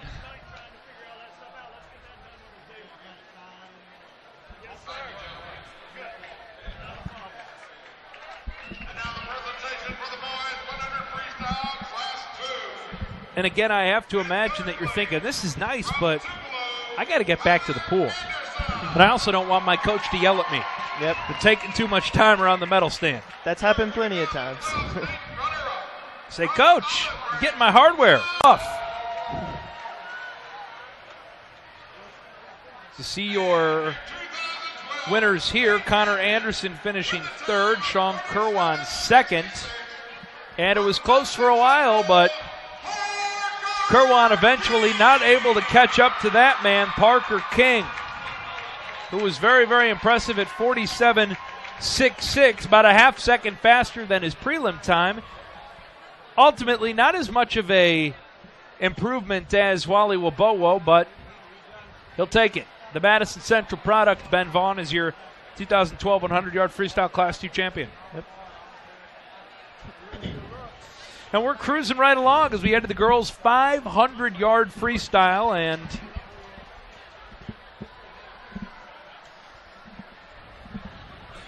this is really the part of the competition I've been very interested to see because, goodness, what an endurance test this is. You see Gabrielle Sanchez, whose prelim time was 5:17 and 3/10, and my goodness, guys, before we sit down with Ronnie Mayers for a couple of minutes, tell me what in the world you're thinking about mentally before a race like this. This is one of the races where, you know, when you swim the mile, it's different because you have to constantly think about whether you have to keep pushing even though your body tells you pretty much no. So you have to constantly keep your flip turns in check. You have to keep a nice long stroke and then steadily pick it up as it goes through the whole 500. So it's a pretty rough race. For me as a sprinter, the 500 is too long, so I'm usually wondering, why am I doing this? I can imagine that you'd think that quite a bit. Yes. Yes, I do. But, Galen, you certainly don't look like the type that would fake an injury during a long of event. Course not. I would never do that. No. So, again, your top qualifier, Gabrielle Sanchez. Gabrielle from Lewisburg High, 5:17.29. In a race this long, how relevant are those prelim times? Is it pretty much just qualify and you know you're getting in, and sometimes you pretty much know how you're going to swim? I guess I should say not a whole lot of change between the prelim and the finals in an event this long. Yeah, sometimes you can feel whether or not you're like in shape or not. And in prelims, you can kind of tell where you should be and how far it might take you to, so. Well, here we go. They're off and settle in for about 5 minutes of 500-yard freestyle. This the girls' Class 1 500-yard freestyle event. Looking forward to the Class 2 boys. Your guy, Jackson Kojima, Ben, will be swimming in that. I'm ready to see some action for him.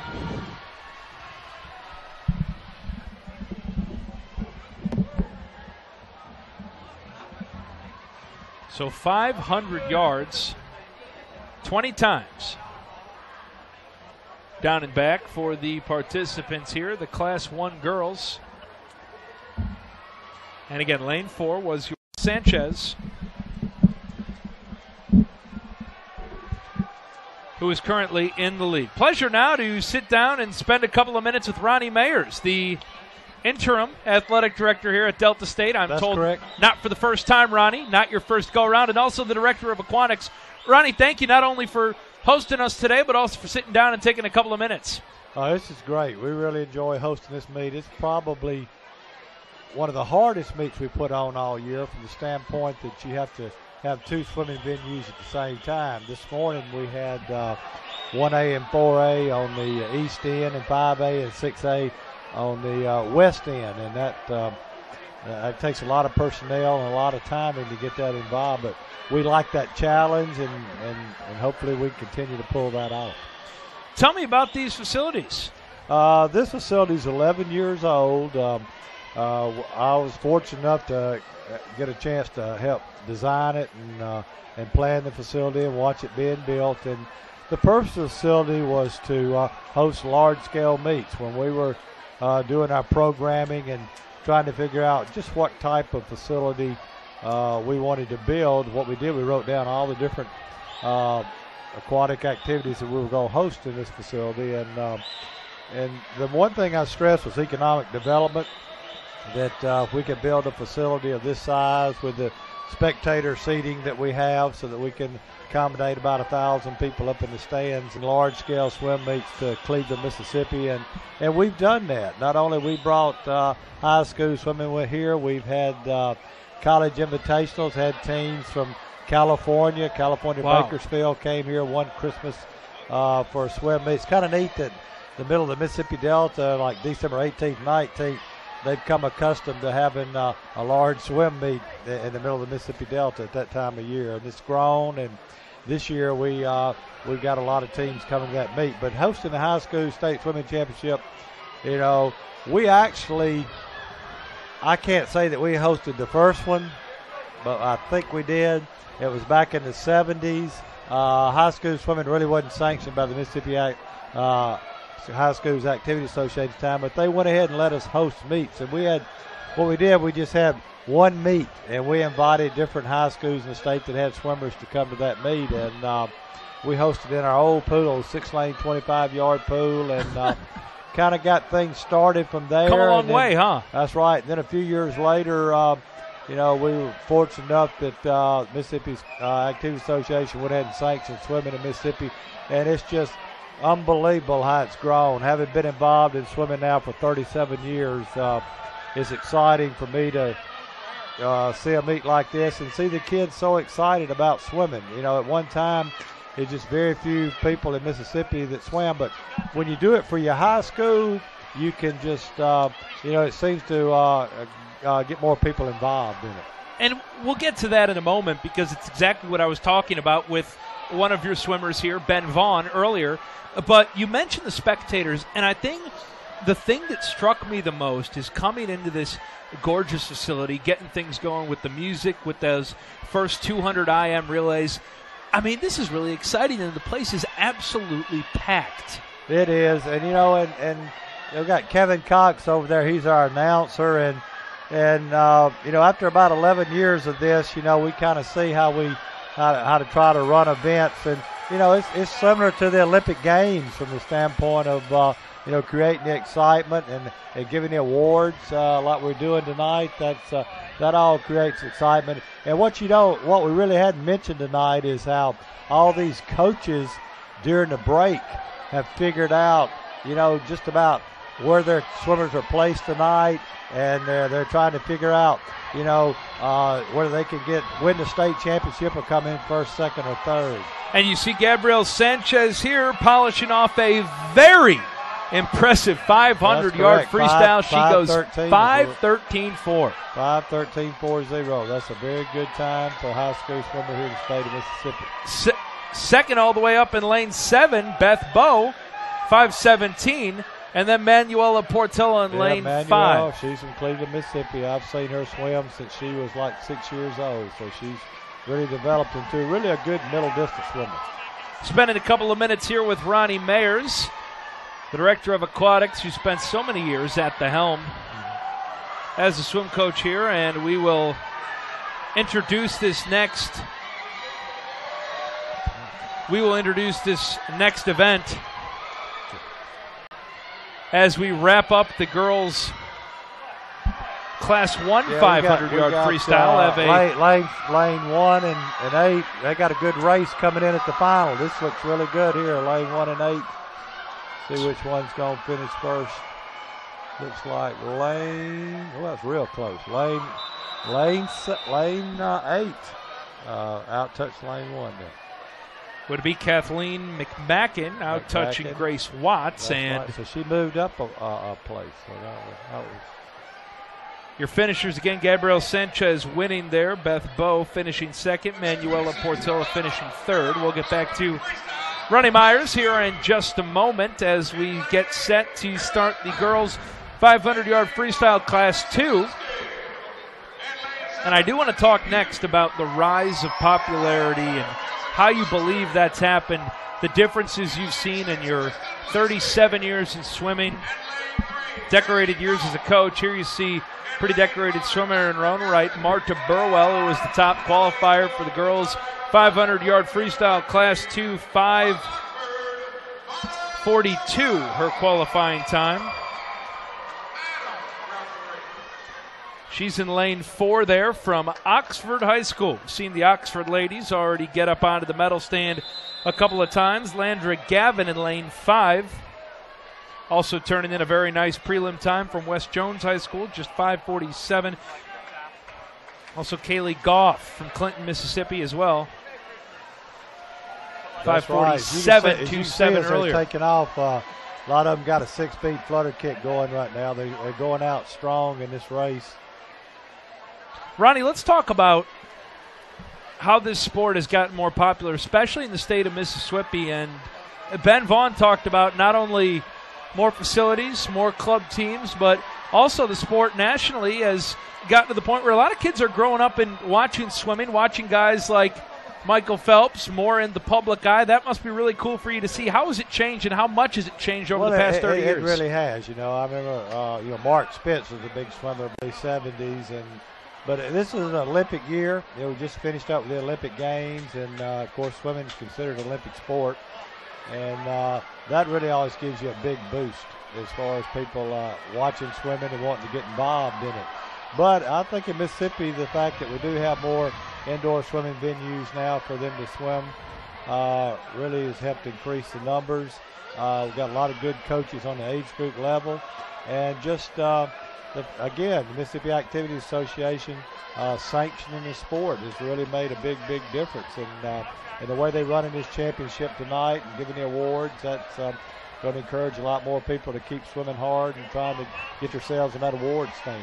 Do you find that you see more in different high schools over the years? You're seeing swimmers from places that you never used to see swimmers come in and compete at the college level? Yeah, that's correct. A lot of metropolitan areas in Houston and Dallas area, we get a lot of swimmers from the Texas area and a lot of new high schools out there, and they continue to support swimming. I know we got one team here from Flowood. It's a new school. I can't call the name, but this first year they've had a swim program. It's like Hatfield or Hartfield. What starts with an H? Hartfield Academy. Hartfield.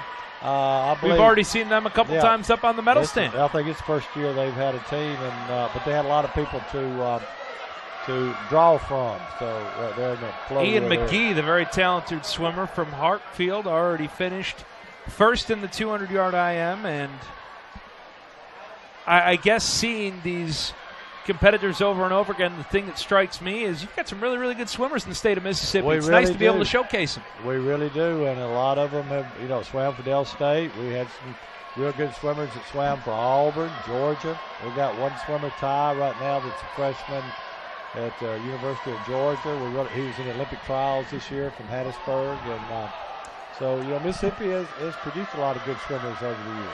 So I could list off the credentials. I could list off the championships, the Coach of the Year awards. I mean, you've done it all. You've seen it all.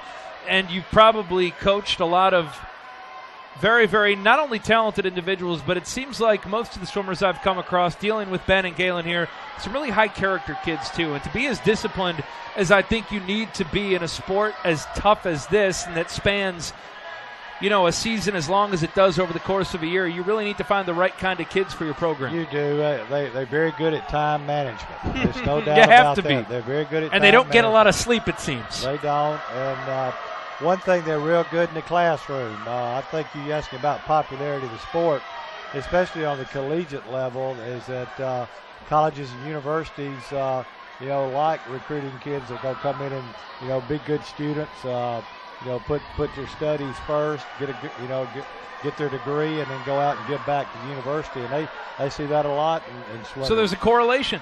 It is a correlation. Why do you think that is? Just because of the personal discipline? Just from the swimming, it's the discipline and time management. Over the years, I've had, high school teachers tell me, that sometimes some of the swimmers in their classes seem to, be more focused than some of the other people. So real pleased with that. But a lot of sports, that's part of being involved in sports in general, whether it's soccer, football, basketball, track and field. Just getting out there and giving that extra, and you learn to manage your time and be disciplined. And a lot of good coaches. You got a lot of good coaches in all sports that help mold these kids and keep them focused. And while I'm sure a lot of the personal aspects and a lot of the character aspects have been the same, it seems like today's swimmer grows up maybe playing all sorts of sports, maybe obviously bigger, stronger because of the changes in technology and also because of the work that they are able to put in. Even on the college level now, you got kids 6'6", 6'5". It's amazing. On the men's side, so the big look like they can play power forward. You're right. And even here at Delta State, our golfers. Our golfers are in the weight room, doing strength training. You can see that on the PGA Tour. So, strength and fitness, nutrition, all these aspects now are in sports medicine. A lot of these things here are out there for the people. So here we go, coming to the wall and touching first will be Landra Gavin, 5.37.41. And then a very tight race for second, Kristen Lacey just edging out Marta Burwell, who was the top qualifier. We've had some real good competition here, Ronnie. Nothing is disappointed. It's fun to watch tonight. If you love swimming, and swimming is one of those sports that's very exciting. It always tickles me that see some parents come to their first swim meet, they sit down for about a minute or two, and they're real quiet, and all of a sudden they're up cheering and hollering and screaming. That's just part of the sport. Well, Ronnie Myers, thank you so much for taking a couple of minutes. Thank you so much for hosting us here. Of course, involved in all the athletics here at Delta State. You guys really have impressive facilities, impressive staff, and we're happy to be here. Thanks so much. Thank you very much. That's Ronnie Myers, again, the interim AD and director of Aquatic. Spent so many years as the swim coach here at Delta State. So we thank Ronnie for sitting down with us for a couple of minutes during those women's heats. And we head now to the boys. 500-yard Class 1. There's Zach Crewthers. Top qualifier, 5 minutes and 8 seconds. And shouldn't be a real surprise after we saw Zach swim very, very well, take home the 200 freestyle. And cannot imagine, as Galen Fink and Ben Vaughn rejoin me, having to finish a 200 and then physically and mentally get ready and think, I need to swim the 500 in about 1 hour. So what's most important for Crewthers? What are you looking for in the first minute or two to see if he was able to get the necessary recovery? I mean, it's all about, how much yards you actually swim before you even swim this race. And in the race, you got to be able to maintain a good stroke and a good time. It's just. Tell me about you guys, both of you, in terms of when you knew that you would have a chance to dedicate swimming as your main sport. I'm sure both of you guys grew up playing a bunch of sports. When you knew that maybe you had a chance to be really good at it, and then when you knew that maybe you could do this in college. Usually when you grow up swimming and you just find that one thing that makes you happy, and I found it in swimming. It was being around my friends, being in the atmosphere, how here all these high school students and everybody get cheering for their teammates and stuff like that. It just I like it a lot, and I've always loved it. So, and I just decided to take it to college level because. And it's even more intense than you would think for a high school team. It's almost like having a second family or something like that. Sure. And I can remember my friends in high school and college that swam and how much of a sacrifice it really is. And was just talking to Ronnie Myers about what it takes to swim not only at the high school but at the college level. And Galen, I'll ask you. I'm sure that's something you realize very, very early on, especially swimming in Arizona, realizing that it's going to take a lot of sacrifice to be able to do it at a high level. Yeah, it's taken a lot of sacrifice. I couldn't go out with friends a lot of nights because I had morning practice the next morning and had to be up at 4:30 or 4 o'clock just to get to practice on time. Well, that's why they told you couldn't go out. Yeah. But yeah, it's a lifestyle change, isn't it? It is. You have to eat differently. You have to take care of yourself a lot differently than you would in any other sport. You have to get more rest and things like that. So, as we see here, the 500-yard boys Class 1 freestyle made their 9th length, headed down to their 10th length, and halfway home here at 2 minutes and 30 seconds, Zach Crewthers cruising right along, qualified at 5:08. And I think one of the most unique things is that it seems like, I don't want to say more than any other sport, but as much, if not more than any other sport, it really becomes, to not sound cliche, a family, because you're spending all of your time around these people. Oh, I mean, you're doing things like eating with these people. You're making the same sacrifices. You're all waking up at 4 in the morning. It's almost like having a brother and sister. You're going to argue sometimes. You're going to have fun together sometimes. It's just,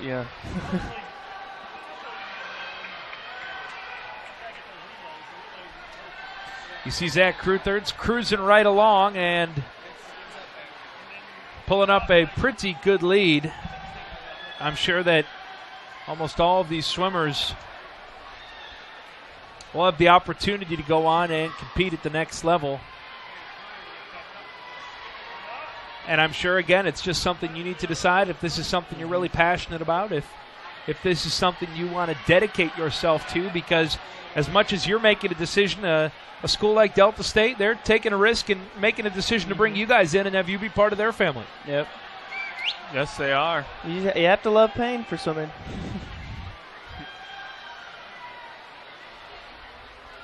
Zach Crewthers cruising right along here. Crewthers from St. Patrick Catholic High School. Already saw him on the medal stand earlier, and he'll make the turn at the 16th length. Let's go, Connor!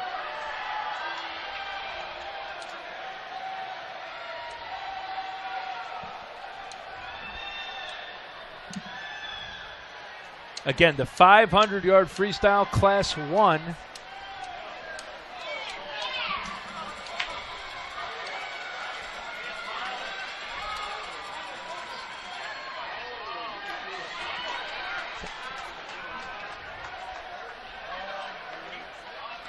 All right, I got him now. Cruthards now will make the turn and head home as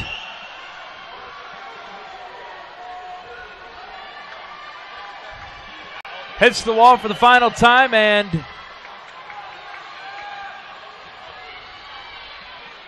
he will take home the boys' 500-yard Class 1 freestyle title, 5 minutes, 9 seconds, and 7/10. So Cruthards does come in a little bit slower than his prelim time, and then Thatcher Shepard just edging out Anthony Santangelo for second place.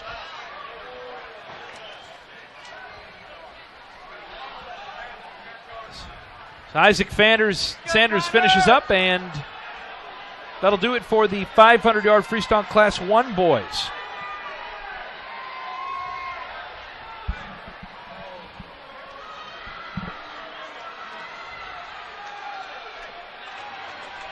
Sorry, Sanders and Luke LeBlanc will be finishing up. Nice to hear the crowd and the fans, guys, at the end of a race as long as this, really kind of pushing the last couple of finishers on, because bottom line is you're still swimming in the straight meet. Yeah. Still pretty good accomplishment, and we see Sanders and LeBlanc both finish up right there. That'll do it for the 500-yard boys Class 1 freestyle.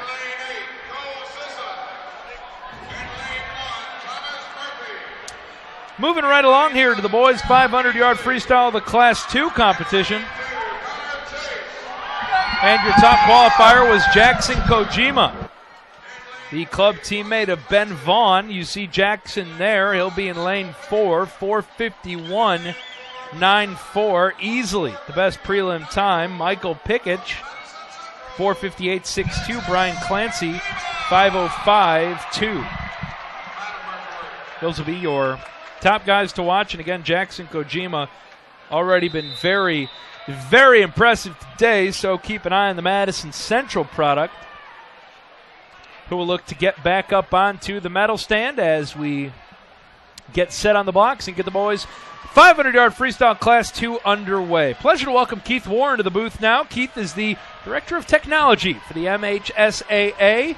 Keith, pleasure to be with you. Thanks for stopping by for a couple of minutes. Man. It's good to be here. Keith, you are part of something really, really cool, because being at these events, being all over the place, whether it be football, whether it be the state swimming meet. I know that basketball season started today. First of all, I like you because you're a former newspaper guy and a newsman, but man, you guys have some cool stuff going on. We do. You know, I was at the Clarion Ledger for 21 years, and I got my degree in phys ed. I coached for 1 year. And I've always wanted to get back into coaching, so this is kind of a way for me to combine my two careers. I'm back near all these kids, and I love being around them and watching these coaches coach. It's fun, and we're trying to improve the technology at the MHSAA, and we're getting a good start on it. And I mean, with the technology, it's hard to believe sometimes that these are high school events. Oh, it is. This is great. You guys, I mean, this is professional here. This is absolutely great, the things you guys do with our network. And guys, and I know my producer, Mark King, told you to say that. He so did. Thank you, Mark, back in the truck. I expect my check, Mark, when I get out of here. No, this is great. It's fabulous. I mean, how can you not like this? If you can't make it up here to the swim events, you can see the whole thing on TV. So on the internet, this is great. So taking the job, and you've been on the job, what now, for July of I came this on year? July the 7th. Okay, so when you took over the job, what did you know about what you were getting into, and what intrigued you the most, aside from working with the kids and what you knew you were getting into? What intrigued you the most? What impressed you the most with what they were doing technology-wise at the MHSAA? Well, I've been associated kind of loosely with them for a while. Todd Kelly is the marketing director, and he developed, and he and I have been friends for years. He worked at the paper, and so I would always work on little projects with him at the MHSAA, and I always was there, and the job wasn't available until just July. So that happened, and I'm so happy to be there. Visiting with Keith Warren, who is the director of technology, and I mean, you look around, we're about at the forefront of it. You see the technology around us now, the fantastic broadcast. All thanks to the efforts of Keith and his crew, also our crew. You see technology that has become such a part of swimming. Everything top-notch. We were talking about earlier just the rise in popularity of not only swimming, but just high school athletics, because I think it doesn't matter if you're here, actually in the stands, but you've got family members all over the country that now can watch. Absolutely. You've got outreach, whether it be on the web, whether it be on television, that you've never had before, and things just kept getting bigger and bigger and bigger. It's really cool to see. Oh, it is. It's so nice. And, you know, a few of the things we're doing with technology is we're now doing video sharing with schools, and we're installing the Macintosh computer all at the MHSAA, and we have a thing called remote eligibility where the schools enter their players, and we're upgrading that. It's going to work on any platform after next year, and hopefully by the first of the next year we'll be going. I remember growing up, Keith, it was a big deal looking in the local paper. In the back, they would do the Little League box scores, and if you hit a double or a triple or a home run, your name would get in the newspaper, and my goodness, now you're on television. That's right. I mean, God, can you imagine that? I am jealous. I mean, you're big time. You're just like the pros. I'm jealous. I wish that, I mean, selfishly, all of the stuff would have been around when I was growing up and playing, because not only are you really, really doing a cool things for the kids involved, as we see Jackson Kojima with a pretty comfortable lead out there, making the turn at 3.49 and looking to continue to pad that, but I really think it helps with the outreach and getting more kids involved in high school athletics, because they're so much more accessible. Oh, sure it does. And not only just watching it live, but, you know, you can go back and you can buy the DVD, or you can watch it forever. And I know when I played basketball, there was no video. And what I wouldn't give today to be able to go back and watch a game that we played back in 1980. And instead of your parents or your grandparents maybe having a scrapbook of newspaper clippings, like I mentioned, you can have the DVDs. That's right. Here we see Jackson Kojima just absolutely coasting. Again, he was your top qualifier at 4:51.94, and he touches the wall. What a race. 4:48 and 3/10 for the Madison Central byproduct, who will be your 2012 state champion. Keith, so excited to see what you guys are going to be doing. And again, thank you so much for everything you guys are doing. Excited for the next 2-3 years, and excited to keep working with you guys. Keep up the good work. Thanks, I appreciate it. You know, one thing I do want to mention is that we are going to have photos on our new website that we have. It's called MHSAA smugmug.com.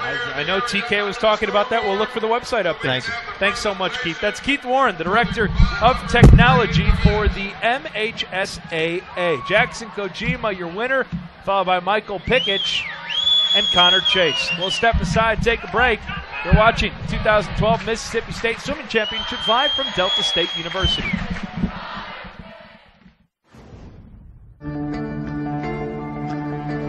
One match away from immortality. This is a total team effort.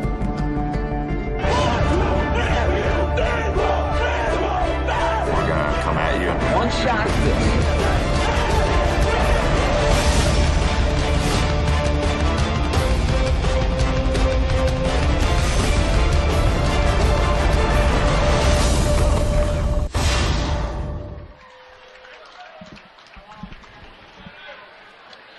Heading to the medal stand now after the four most grueling events I've seen all day, and that we will see the 500-yard freestyle.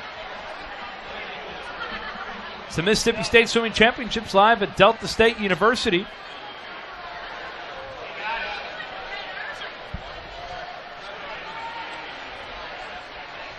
And we'll see the girls Class 1 medal winners. And man, that was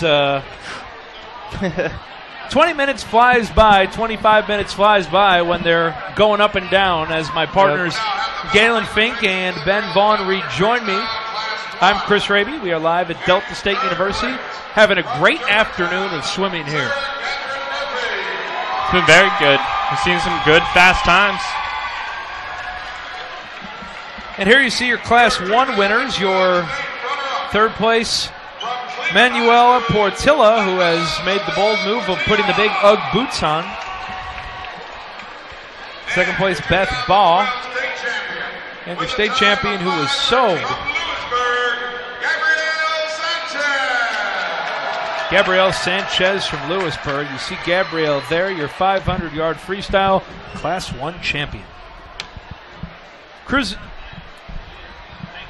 right along here, we'll have the 200-yard freestyle relay coming up next. Next, we'll give the medals out for the Class 2 500-yard freestyle relays. And Ben, while you were gone, it was an impressive performance by Jackson Kujin. I was watching it, yeah. What impressed you most about Jackson's swim? I still think he should kick a little bit more. I always tell him that, but you know, besides that, I think it was an awesome race. He kept pushing it. He kept pushing it through each 100, and I think it was a great finish and a very good time too, actually. You see your winner there for the girls Class 2, Landra Gavin. 500-yard freestyle Class 2 champion. To her right on your monitor is Kristen Lacey, Marta Burwell. Flanks her left. She finishes third. Get to the boys now, starting with Class 1. Again, a pretty good battle for the boys coming right down to it in both Class 1 and Class 2 after the winners are pretty much far and away. That is Anthony Santangelo from St. Andrews, who finished third. From lane 5, sporting the neon shoes, is Thatcher Shepard. Second time he's been up there with those bright green Mizuno kicks.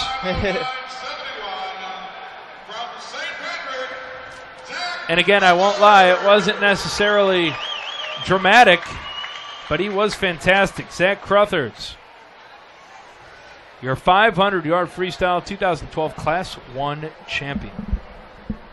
Thank you, gentlemen. And the presentation for the boys 500 freestyle Class 2. In third place. Hand out the hardware for Class 2 now. And you see there your third place finisher, Connor Chase, down in lane 2. Now here's my theory, guys. For the boys Class 1 and Class 2, lane 2 was pretty good. Yep. If you're not going to get that top prelim time, did you guys ever have a favorite lane to swim in? Are there superstitions? Are there positions based on who you can see, who you can't see, where you want to be? For some swimmers it is. It's like a mental thing.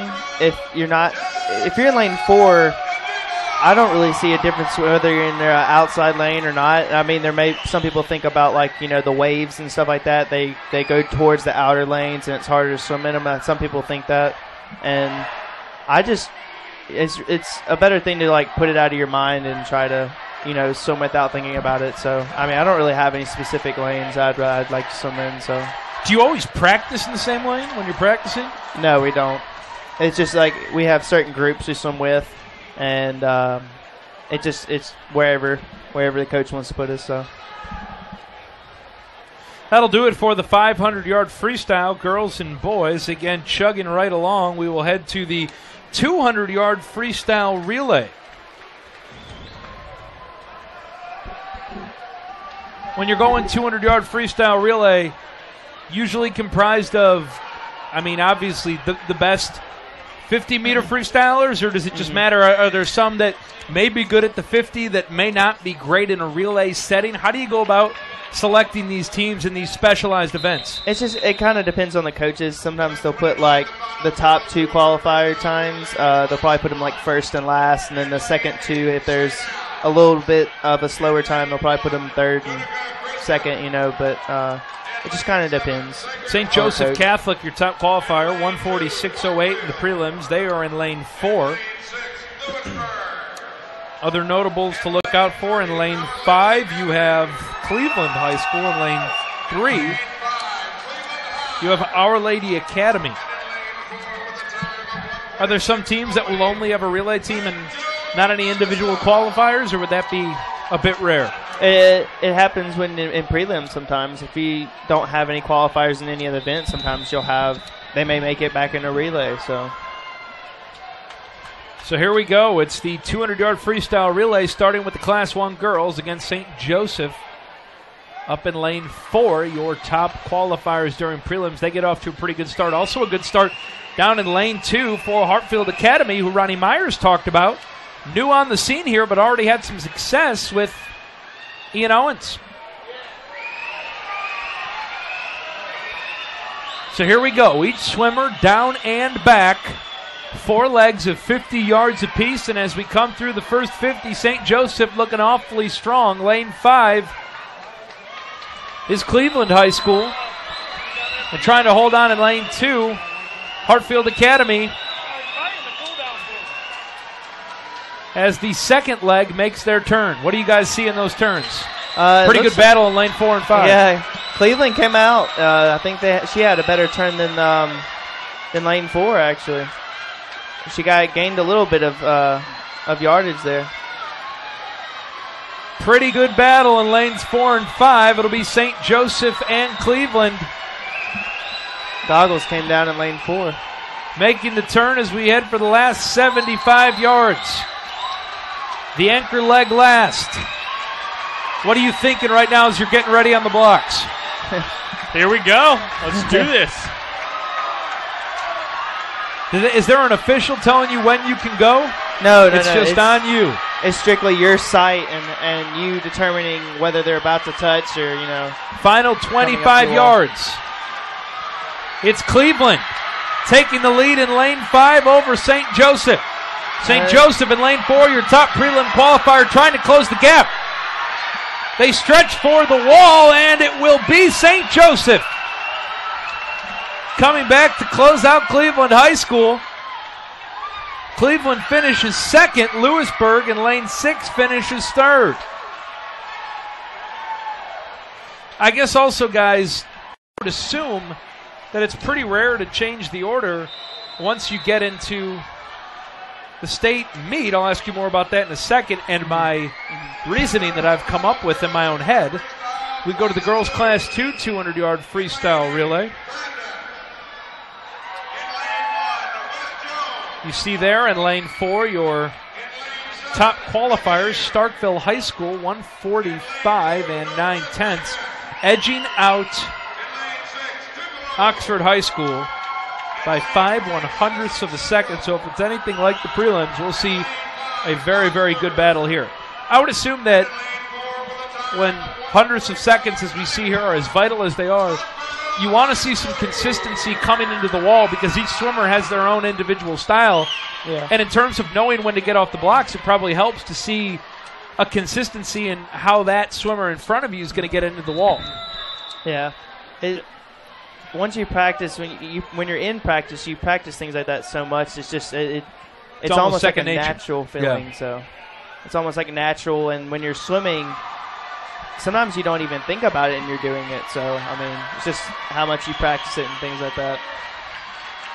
I know with my high school team back in Arizona, we'd mix up the order that we wanted to swim in almost every time we raced. Oh, wow.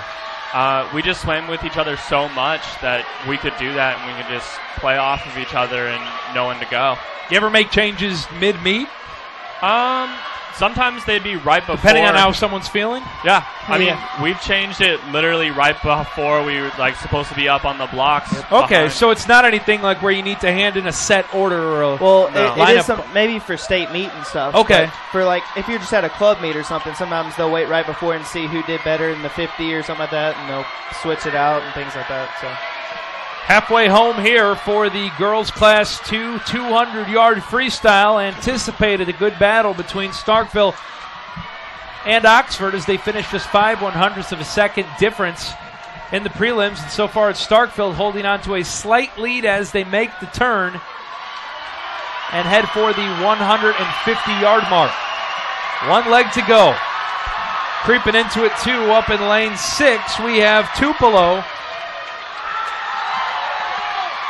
And now it's Tupelo and Starkville, a little two-team battle with Oxford trying to hold on in third and being challenged a little bit by Madison Central down there in lane 3.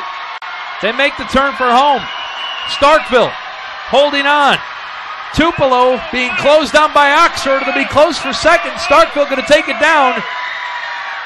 And as they push to the wall for second, it'll be Oxford High School holding on and finishing at 1:4.59. Tupelo finishes third. 1.5 of a second behind Oxford. And that's what you're talking about, the difference of being comfortable and being able to move and make adjustments.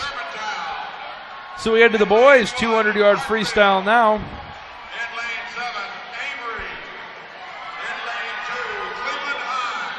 Class 1.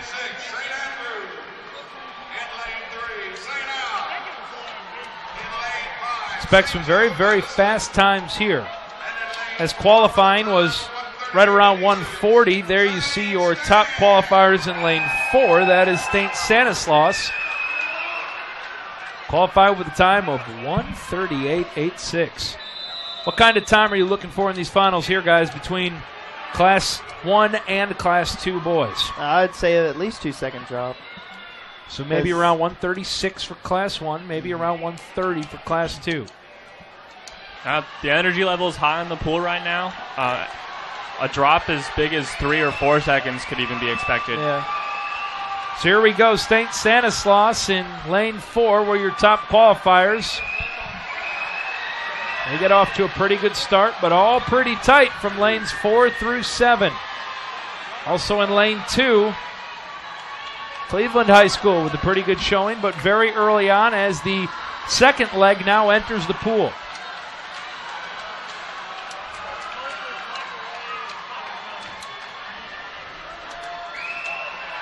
They make the turn, head for the halfway mark, and it's no real surprise. St. Stanislaus leading things. They're going to come in just under 50 seconds at 48.5 as the third leg enters.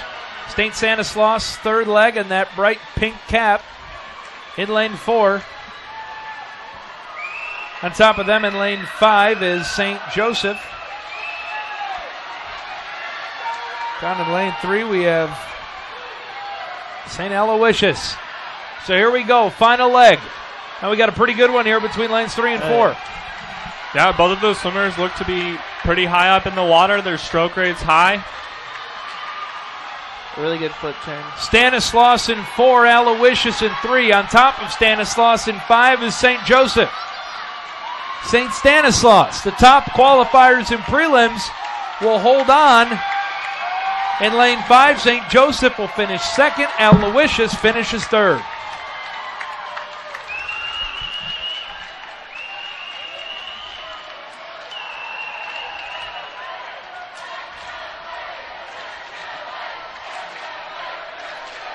Must be a different feeling to finish in that pool and have 3 other teammates to celebrate with. Yeah.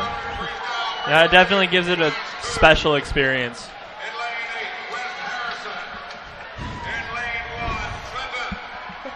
Going to head now to boys Class 2 relay.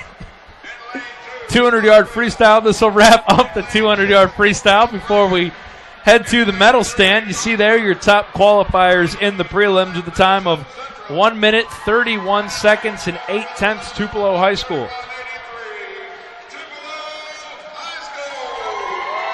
I would assume that the cream would rise to the top, and the best and defending state champion teams, there's probably a correlation in terms of the best relay teams and the strongest teams in terms of having guys like this. Bold choice by Starkville of going just full speedo on him down there in lane 2.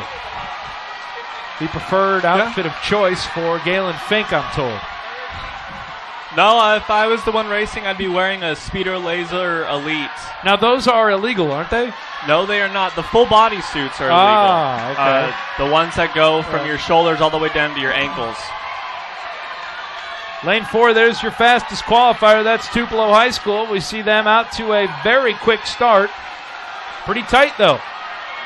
Lanes 2 through 7. Tupelo makes the turn. Now a little bit of pressure being applied from Northwest Rankin up in lane 6. But very, very strong so far for Tupelo. Yeah, they're looking really good. Their relay exchanges have been good.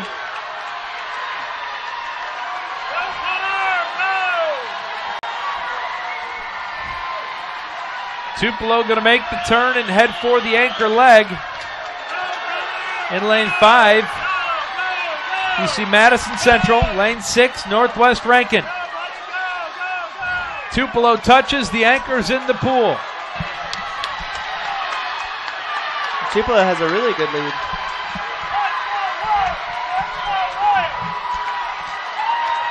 Is that Jackson Kojima for Madison Central, Ben, up in lane 5? I think it is. Here comes Tupelo to the wall. Madison Central closing quick. Madison Central will finish second, and finishing third will be Northwest Rankin. I think the lane 5, that was Parker King. Parker King closing very, very quickly, but again, the fantastic Colton Fremont, the anchor for Tupelo. And Tupelo finishes strong to win. We'll step aside, take a break, come back, join the medal stand for the 200-yard freestyle relay as you're watching the Mississippi State High School Swimming Championships live from Delta State University. One match away from immortality. This is a total team effort.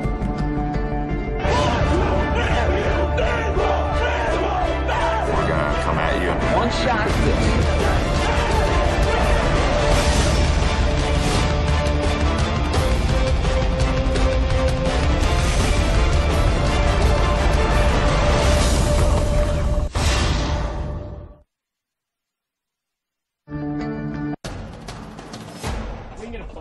Oh, that's good stuff. All right, perfect. Prepare a Wiley Ballard graphic. Do you want me to start the stream?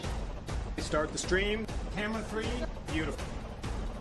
We're coming in on 1.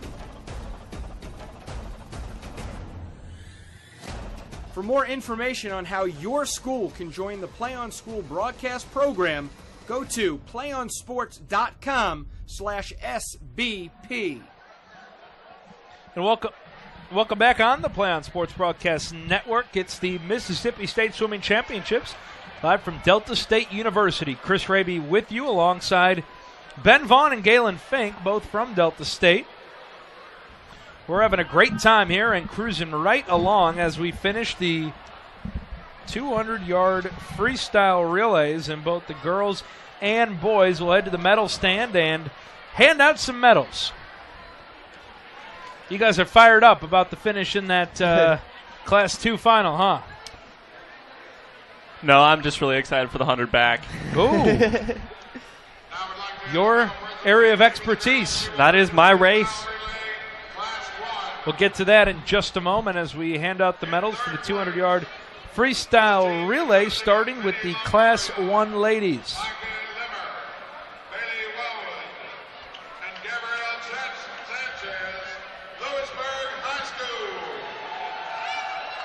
See Lewisburg High School ladies there finishing third. And a fun event. I enjoy the relays. Some good stuff. And we've seen some very, very strong performances. Again, we talked about it earlier, and I talked about it with Ronnie Myers, but the emergence of swimming in this state, you're seeing a lot more schools being represented. You're seeing some first-time schools like Hartfield's Academy, who maybe haven't been in the mix in the past, not only are in the mix, but are getting up onto the medal stand. Yeah. I'd say so, yeah. It's just a testament to the emergence of the sport, testament to how good of athletes you have in this state as well, too, as you're getting some of the better athletes to turn to swimming.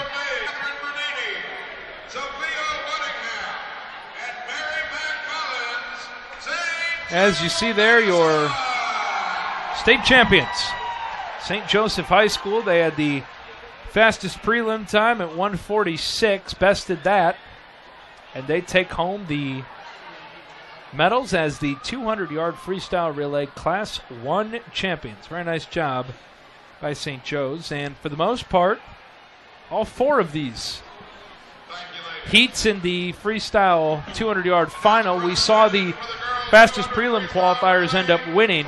I guess especially in relays when you're running shorter splits and you have your set personnel for that, you tend to see the fastest prelim times carry over and end up winning in the finals. Mm-hmm.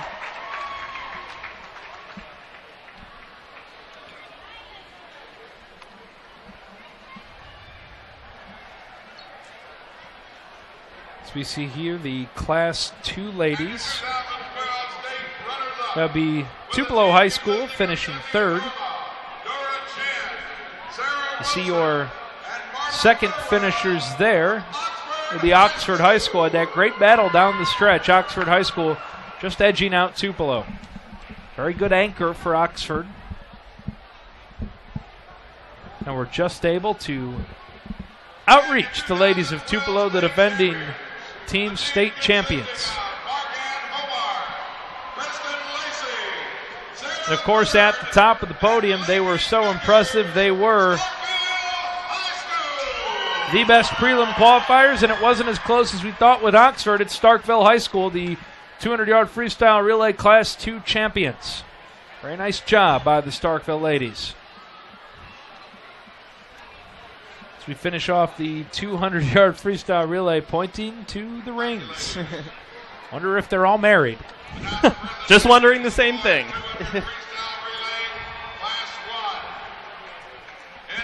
So the Starkville ladies, who are all very much married apparently, will climb off the podium. We will head to the boys' Class 1 medal presentation.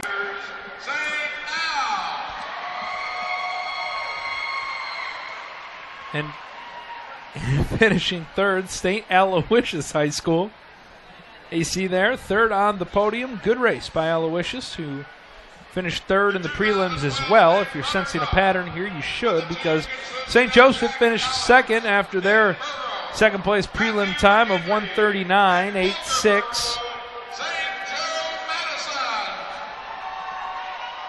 How often do you see a team lead wire to wire? Because we know how hard it can be, especially in a race as quick as this. It seems like the wake is bigger. Maybe the pool slows down a bit. And by most accounts, as far as I can tell, getting that good first dive, getting that good first turn, you having a great opportunity to lead wire to wire. It's a big team activity too, because I mean, it's one person could make one mistake and then you drop back almost 2 places, and you know it's a big team activity kind of thing, and yeah, it's just. St. Stanislaus, pretty good team activity by them. As the Rockachaw boys take home the state title for the 200-yard freestyle relay in Class 1. We'll now head to the boys' Class 2 200 freestyle relay.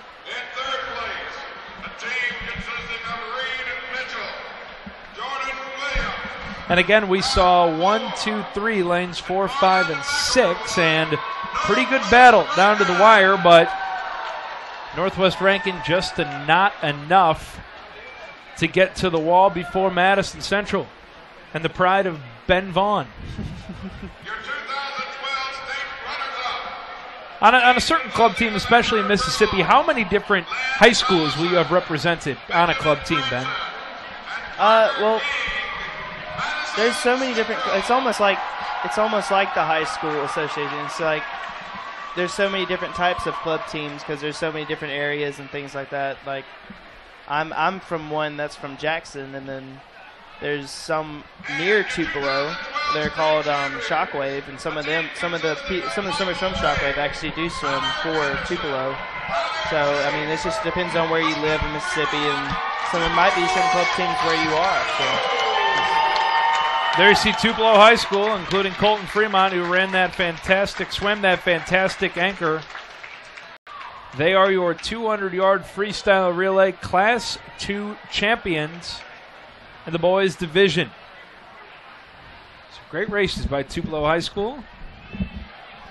And the defending boys team state champions take down the 200-yard freestyle relay. The ladies, for their part, the defending state champs as well, finished third.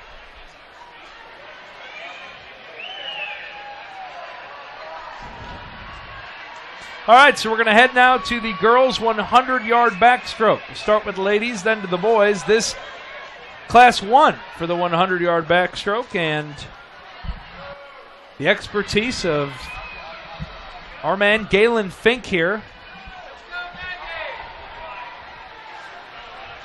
Again, all these events go girls Class 1, girls Class 2, boys Class 1, boys Class 2. After the 100-yard backstroke, we'll have the 100-yard breaststroke, and finally the 400-yard freestyle relay.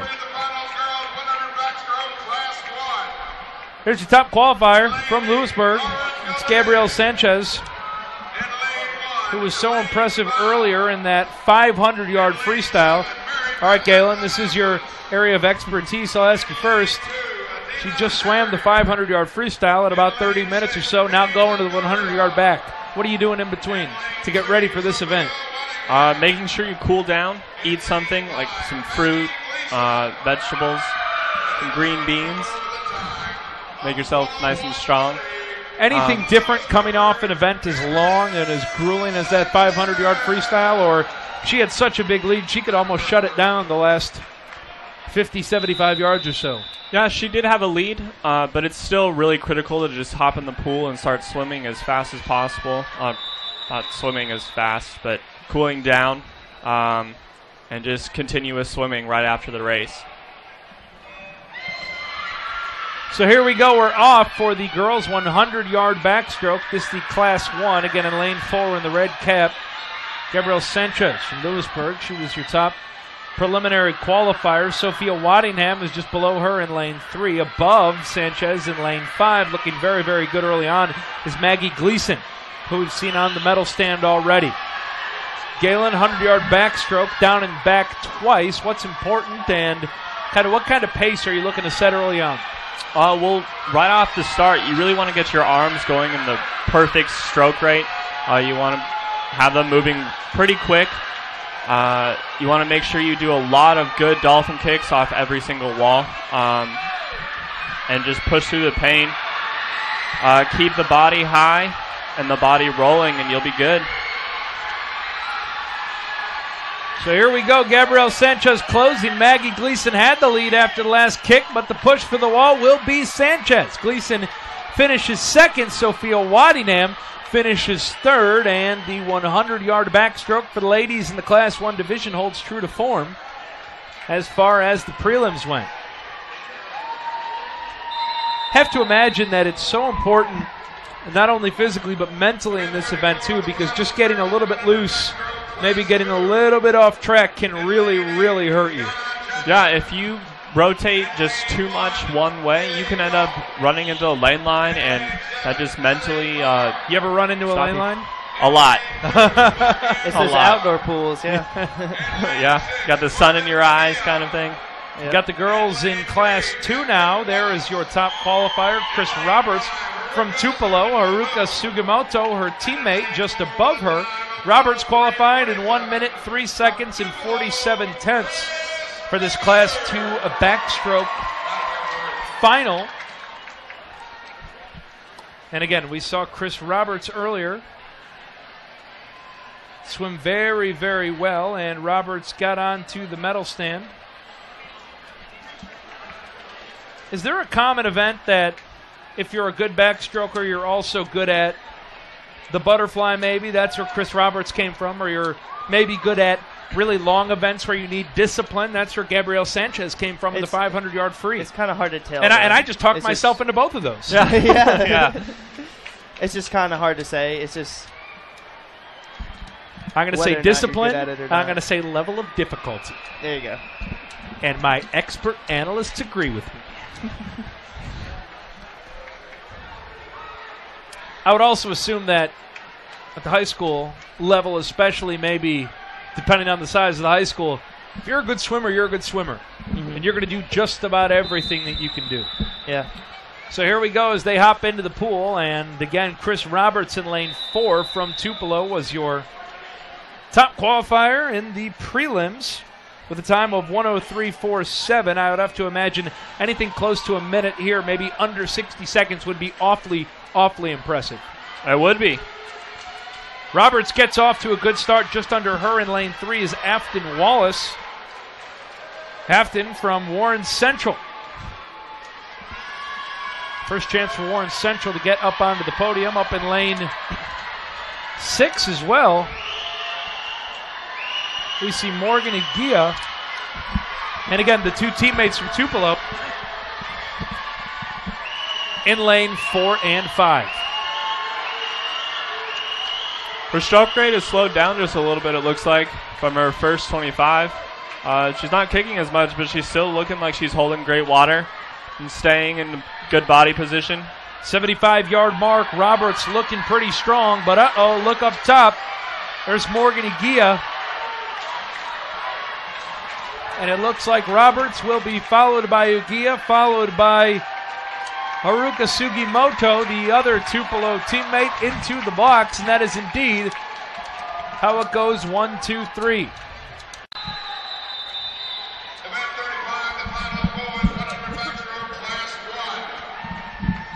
So there we go. The girls' Class 1 and 2 100-yard backstroke in the books. Here we move to the fellas. Expect some very fast times here. All right, let's put you up against it, my man. Galen, what's your personal best in the 100-yard backstroke as we look at Walker Burrow from St. Joseph, qualified with a prelim time of 1 minute and 54 hundredths? My best time is 52 seconds. Whoa! That might be more Class 2 material. Oh, yeah. I don't mean to sound surprised. I'm impressed. So here we go. The fellas into the water. You saw Walker Burrow, 1 minute and 54 hundredths. He was about a half second faster than Will Weeks in lane 5. Drew Sullivan, a couple of seconds behind them in lane 3. But could also expect Greg Carpenter to race pretty well in lane 6. So here we go. Again, pretty good pace. And you actually saw Walker Burrow there get a little close to that rail. Burrow's now with a good turn, and looks like he's steadied himself, headed back the other way for this first 50. Yeah, he used some good kicks off that turn. He looks to be rotating a little bit more to one side. That's why he's drifting towards the lane line. But he hasn't run into it yet, so that's impressive. We got a 2-horse race for first. Will Weeks is from Cleveland High School. He is on top of Walker Burrow in your 4th lane from the top. That's lane 5. Burrow's in lane 4. They'll make the turn and head for home. What are you seeing, Galen? Burrows, his legs are sinking, so it's a little bit harder for him to get up on top of the water and go fast. Still might be able to bring it home, though. Burrows, Weeks, 2-man race to the wall. Weeks has got it.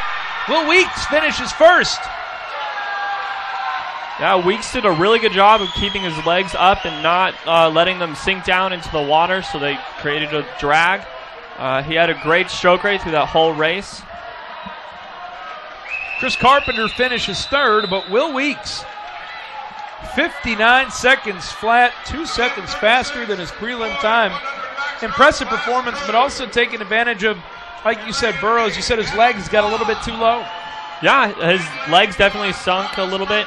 They might have just not been warmed up enough, or they just didn't recover enough from earlier this morning during prelims. We head to the boys' Class 2 100-yard backstroke, and that is Corey Persons. First time we've seen Corey Persons this afternoon from Columbus High School.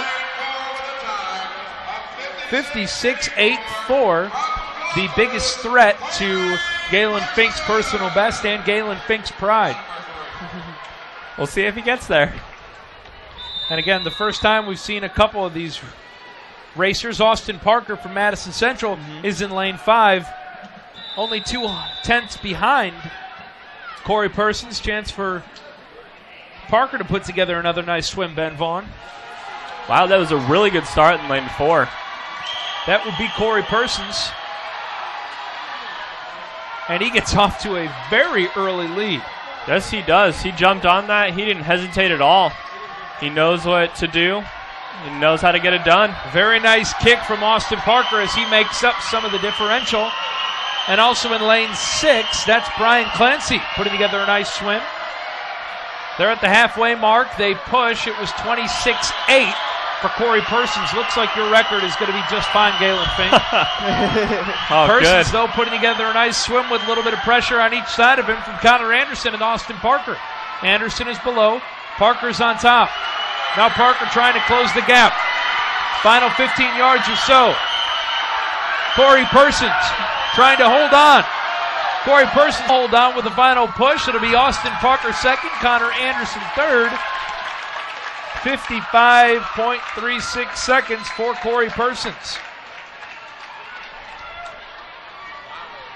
That was a great race. So Corey Persons first, 55.36, about a second and a half faster than his prelim time. We'll head to the medal stand and see the 100-yard backstroke presentation. You're watching Mississippi High School State Swimming Championships from Delta State University. One match away from immortality. This is a total team effort.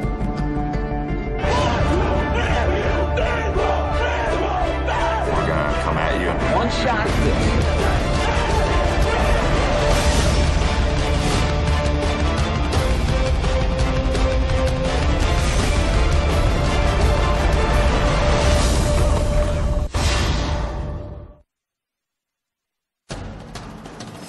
We can get a player up here. Oh, that's good stuff. All right, perfect. Prepare a Wiley Ballard graphic. Do you want me to start the stream?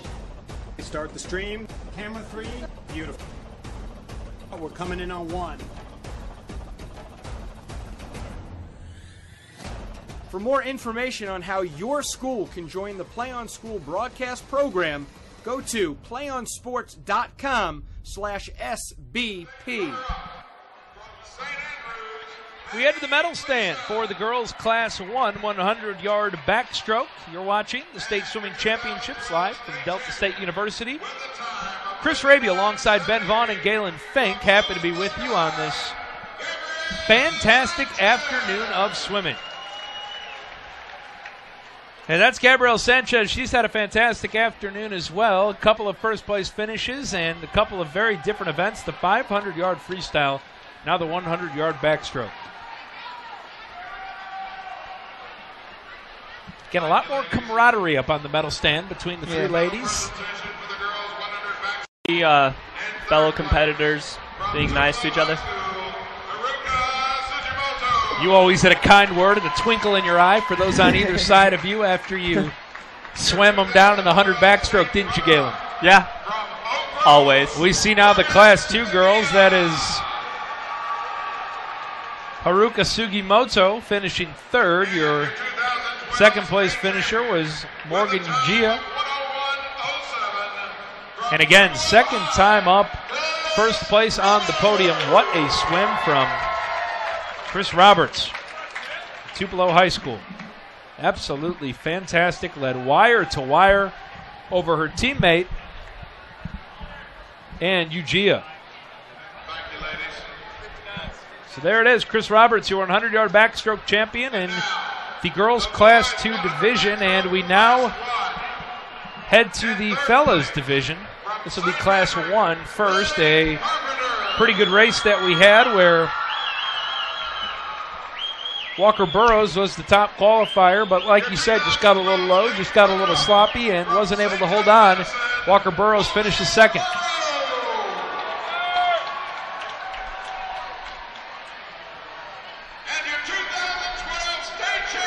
And the man that chased him down, he was awfully impressive doing it. Just under 1 minute. Will Weeks from Cleveland High School. There you see Will. And he is your 100-yard backstroke Class 1 champion. What a swim he put together. And I would think that because of maybe some of the margin for error, you can take advantage and maybe have some big lead changes in a backstroke. Yeah, you can definitely have something like that. We see now the Class 2 fellas. That is Connor Anderson, who finished third from Tupelo High School, continuing to rack up the points. Austin Parker from Madison Central finishes second and, again, was just not able to chase down the man in lane 4.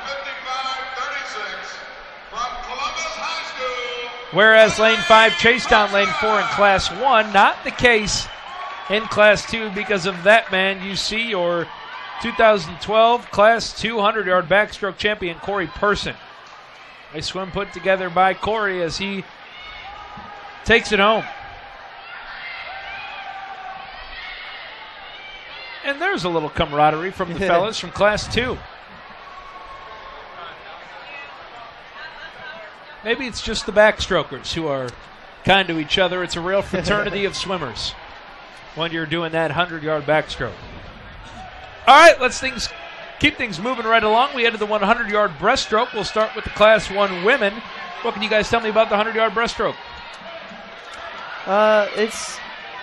It's one of those events where you got to have a constant stroke, and it's actually a pretty hard stroke. Most people don't think much of the 100 breaststroke, but it's a pretty hard stroke. Well, that's Rachel Dees, who had a very good stroke in the prelims, finishing a couple of seconds faster, 2 1/10 seconds faster than Carly Good from St. Andrews. Rachel Dees from Ripley High School, who was on the podium earlier this afternoon. Carly Good, who was very, very good earlier from St. Andrews, as she got up onto the podium winning the 200-yard IM. And then in lane 3, you have Haley Pinkerton, who was 6th than Rachel Dees. Is that kind of an aberration, or in some of these more specialized strokes you might see some bigger margins between maybe second and third in the prelims? I think in breaststroke, you'll definitely see some margins in there. Because you said it's so technical? Yeah. Breaststrokers are definitely born and not made. And some of them, their strokes are so different, though. It's just... Some would say the breaststroke is the best stroke. You guys say that?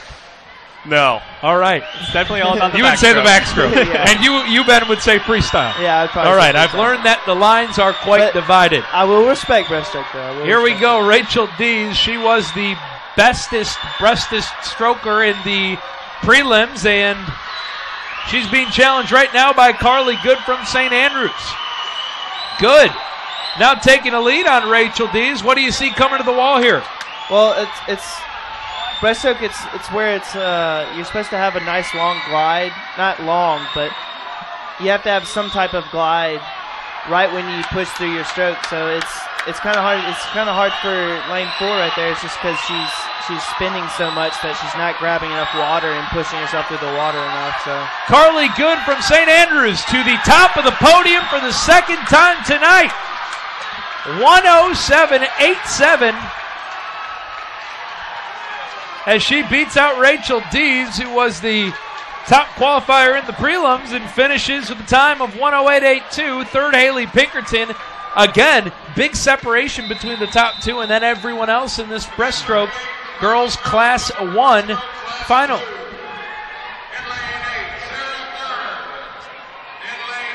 Heading out of Class 2 as the times will get a bit quicker. Still some separation, though, between 1 and 2 and then everyone else. That is number 1. That is Lakin Vickers from Starkville.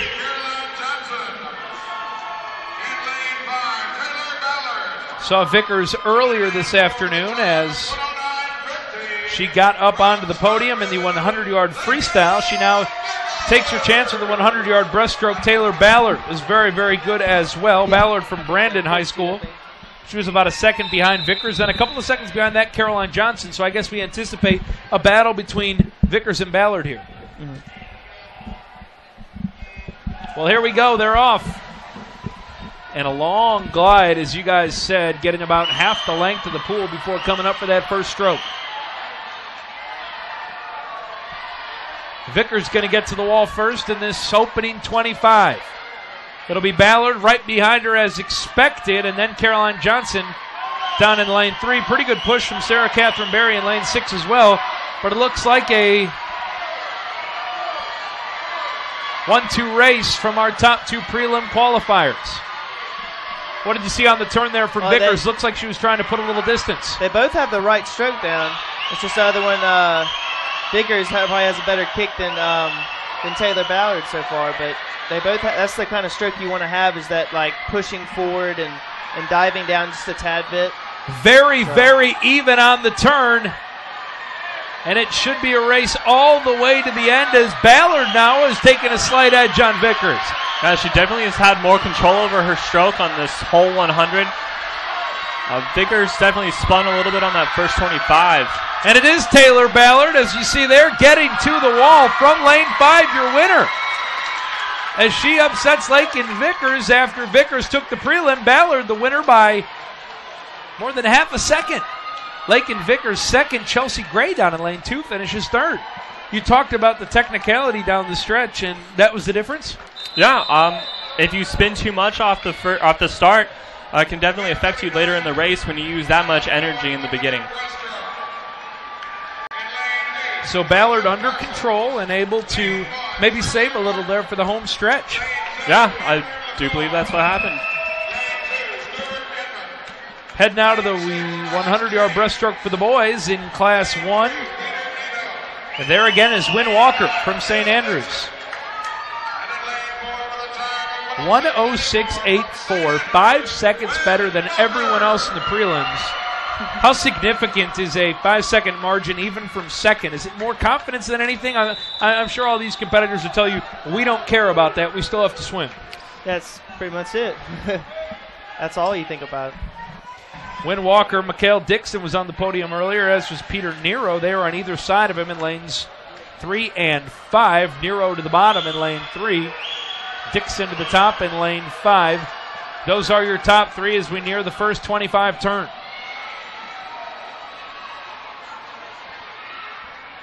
Now it's Wynn Walker opening up a body length lead over Mikhail Dixon in lane 5.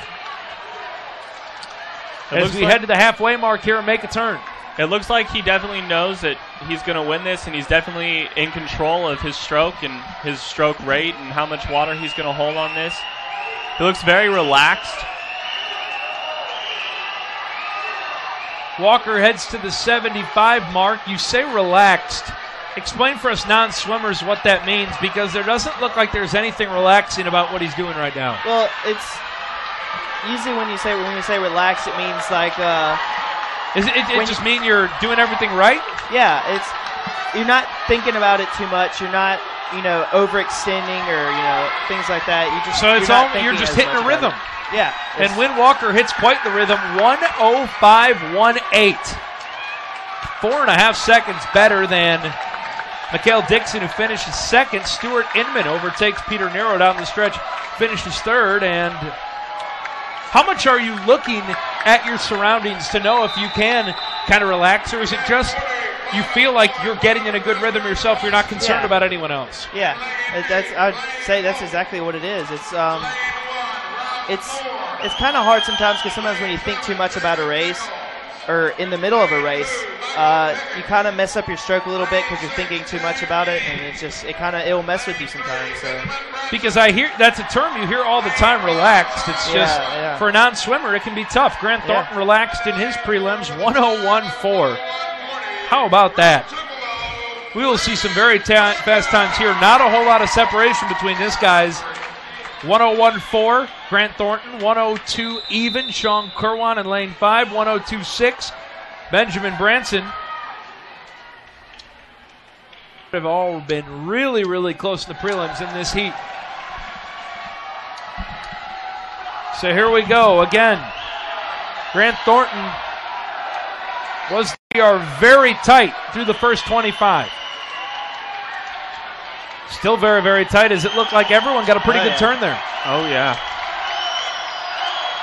Anything change when you know you're this close?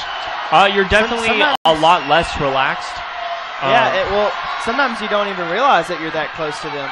If you tense up, I can imagine the turn, just the littlest bit of tensing up could end up in all of a sudden going from being right there to maybe dropping back. Yeah. Like Grant Thornton has done. Yeah, if you know you're that close, you definitely have the tendency to spin a little bit on that first 25 or head and just end up hurting yourself in the long run. Sean Kerwan pulling away in lane 5, and it looks like lane 6 from Starkville will finish second. That is indeed Chen Yi. Third, Benjamin Branson. So like you said, it looked like Sand after being there the whole way wasn't able to hold on and finishes off the medal stand, ends up finishing 5th. Yeah. We'll step aside the medal stand as great race there from Sean Kerwan finishes 1 minute and 5/10. We'll be back in just a moment as you're watching the 2012 Mississippi State Swimming Championships from Delta State University. One match away from immortality. This is a total team effort. We're going to come at you in one shot.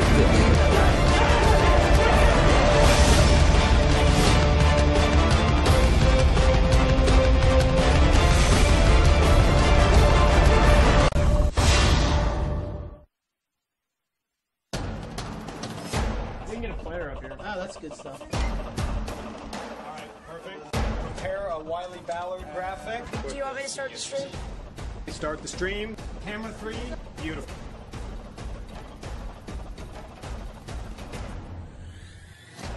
For more information on how your school can join the Play On School broadcast program, go to playonsports.com/SBP.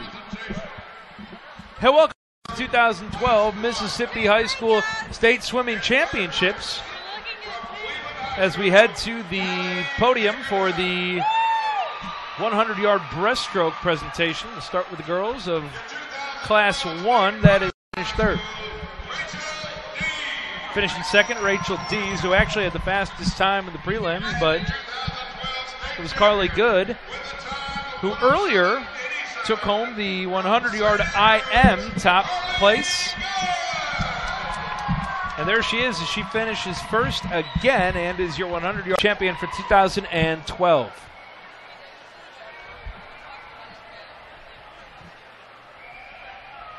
Only one event left after this, but it's a fun one, the 400-yard relay. As we head to the class. Again, this was a very, very good battle between lane 4 and lane 5. Chelsea Gray was all the way down in lane 2. She ends up finishing third. Chelsea from Tupelo High School. Lakin Vickers had the fastest time by more than a second. She ends up finishing second. It's because of that girl from lane 5, Taylor Ballard, who was really, really good down the stretch. You talk about technicality and staying loose. Very impressive down the stretch for Taylor Ballard. She is your 100-yard breaststroke Class 2 2012 state champion. And a couple of exciting races from the fellows, too.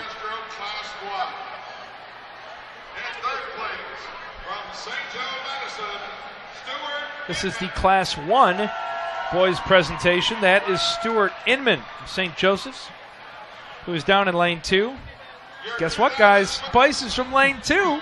Just saying, it's where you want to be. It's a lucky lane. Maybe for some races.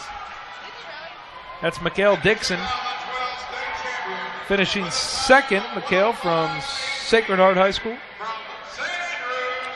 And again from St. Andrews, the defending girls state champions, but the boys have showing that the green neon kicks have had up on the podium. Wynn Walker again sporting them up there in style, the 100-yard breaststroke Class 1 champion. That's right. X. You don't know? I have no idea. Ben, do you know? No, I have no idea. Branson is snuck in for third after Grant Thornton fell off quite a bit, and he is excited. Look at that enthusiasm. Must get those from all the straps on those sandals. Give him a little bit extra enthusiasm. Yep. And what a contrast in shorts. I mean, my goodness. Those are just going in two very different directions. That is Cheng Yi finishing second. And again, the fantastic race down the stretch goes to Sean Kerwin of Olive Branch High School, the 100-yard breaststroke Class 2 champion. So there you have it, the 100-yard breaststroke in the books. 20 events, and we head to our final two of the evening. They're going to be two fun ones. The 400-yard freestyle relay. And again, guys, a pretty good way to cap things off, a pretty entertaining event to cap things off.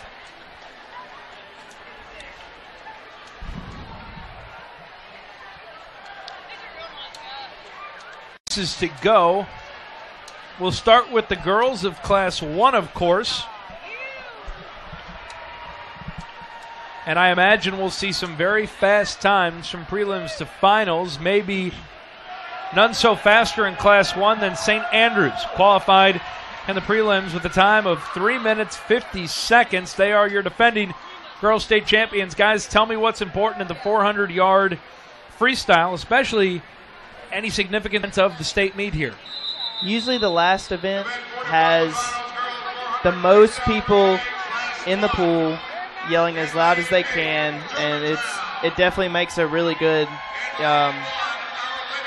getting pumped up for the race and everything. It makes it really fun, and you'll probably see some fast races just because everybody's going to be pumped up for this race, so especially since it's the last one. So. Well, St. Andrews faster than Cleveland High School in lane 5 and 12 seconds faster than Lewisburg in lane 3. How much should we look into that as far as the prelims to the finals are concerned? That is actually, I don't know. It just depends on whether or not they're pumped up enough to catch up, or, just depends. I think St. Andrews is going to drop some more time. So will Cleveland High. But I don't think it's going to be enough. 6 seconds is a lot to make up, even in a 400 medley relay. So lane 4, those are the defending girl team champions, and the fastest prelim time in this 400-yard freestyle. They've gotten out to a very, very quick start. It'll be down and back twice for each swimmer.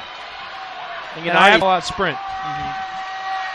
So here we go. St. Andrews holding true to their prelims, and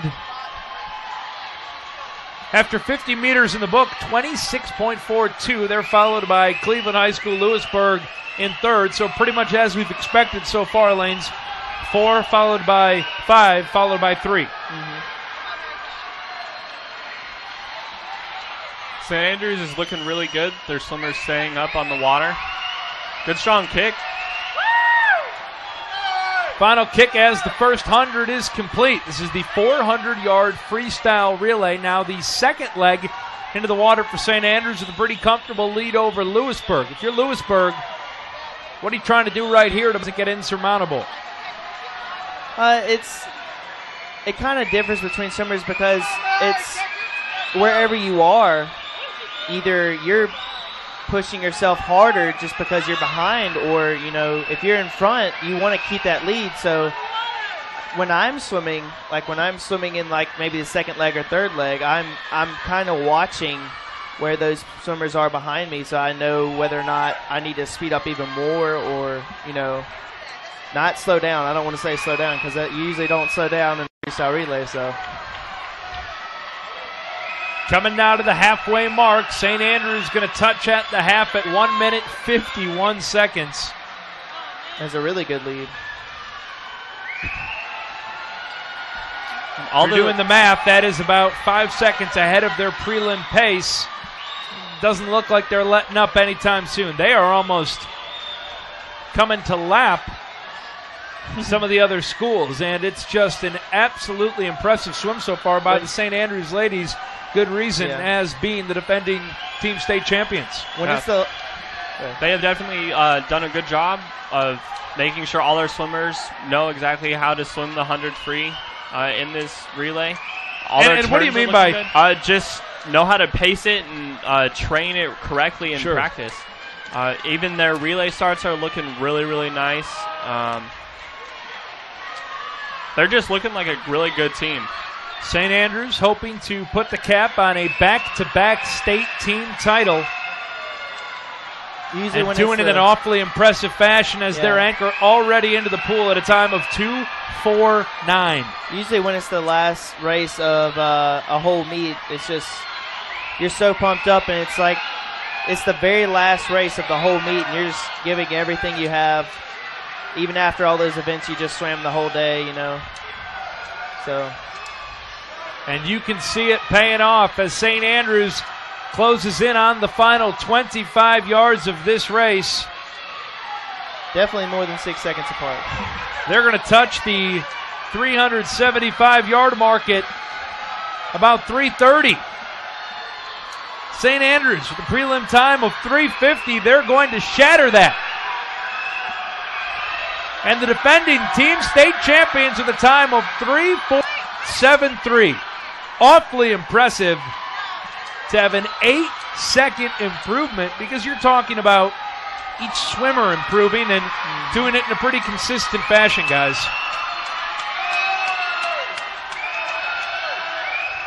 About 13 seconds behind St. Andrews, we have Cleveland High School and Lewisburg finishing third. So again, as I assume we'll see here during these 400 freestyle finals, a lot of lane 4 followed by a combination of 3 and 5. St. Joseph finishing fourth, 4:10. I think it's important to note that all of these schools in this final improved on their prelim times. Every single one of them.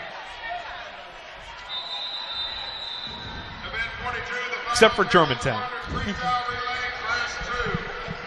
So here we go, Class 2 now. We'll see if they can impress as much as the St. Andrews ladies, who are looking to take home that team title again. There's your prelim time from Tupelo High School, the defending girls state champions.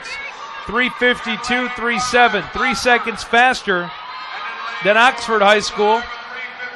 And that was the battle we saw earlier, the freestylers, Oxford against Tupelo. You anticipate another good race here between the two schools, since we saw some strong freestyles earlier? It'll be a really good race, yeah. I think Oxford has a good chance to make us some time and maybe even beat Tupelo. Tupelo has a little bit of a tradition, so. First look of Ocean Springs High School.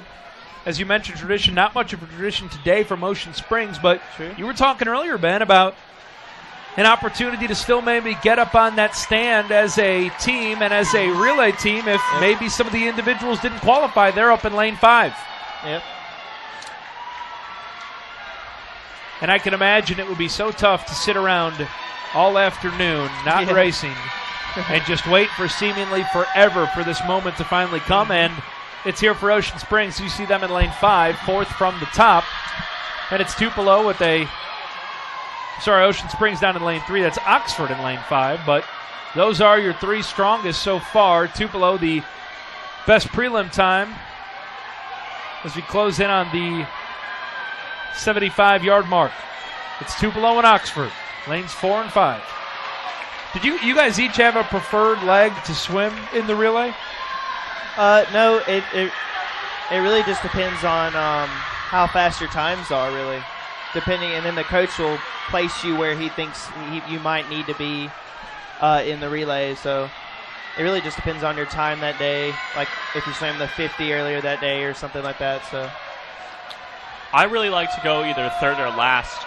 It gives me a chance to get really excited about the race and just you like cheer knowing for the where you beginning stand too? Yeah, I like being able to know if we're behind or if I'm going to have to just pull a best time out of somewhere. That is true. Yeah. kind of knowing where you stand, I can imagine. Nice to be in the pool knowing exactly what you have to do. Probably not as nice if it's closed a big gap. Yeah, that adds a little bit more stress. Big gap now between Tupelo and Oxford as we come to the halfway mark. 1:48.95. Pretty good time from Tupelo, just a shade ahead of their prelim time of 3:52. And their third swimmer is off like a cannon. And a pretty good battle going on for third as well.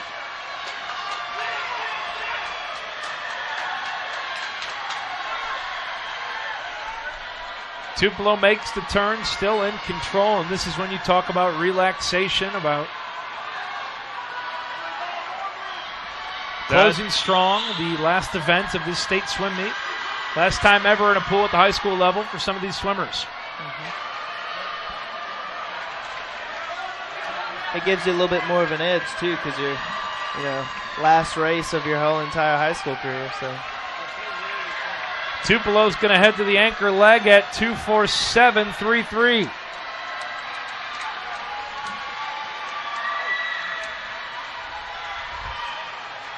It's Oxford on top of them in lane 5. And again, you can almost forget with the deficit as big as it is and as strong as Tupelo's team is that they're still swimming for second and state up there in lane 5. It'll be down and back one more time for Tupelo. 3:15.36 at the 350-yard mark. Qualified earlier with a time of 3:52.37.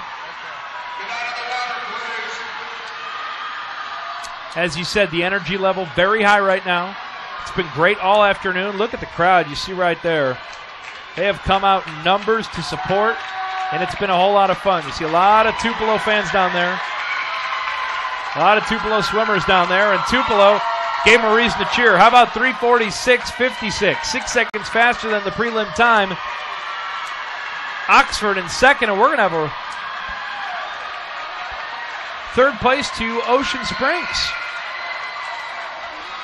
As you said, a team that wasn't in on any of the individual medals earlier. Not a whole lot of qualifiers. But as a team, able to take third in this girls Class 2 400-yard freestyle relay. Led to the boys 400-yard, just 2 races left. Both in the boys. We'll start with Class 1 for the 400-yard freestyle relay. Can expect some very fast times from the men. Maybe none faster in this Class 1 heat than St. Joseph Catholic. 3:42.66 in the prelims. 2 seconds faster than lane 5, St. Andrews. And about 15 seconds faster than Germantown in lane 3. How about that? There's that big gap we talked about. We'll see if Germantown's able to do anything with it.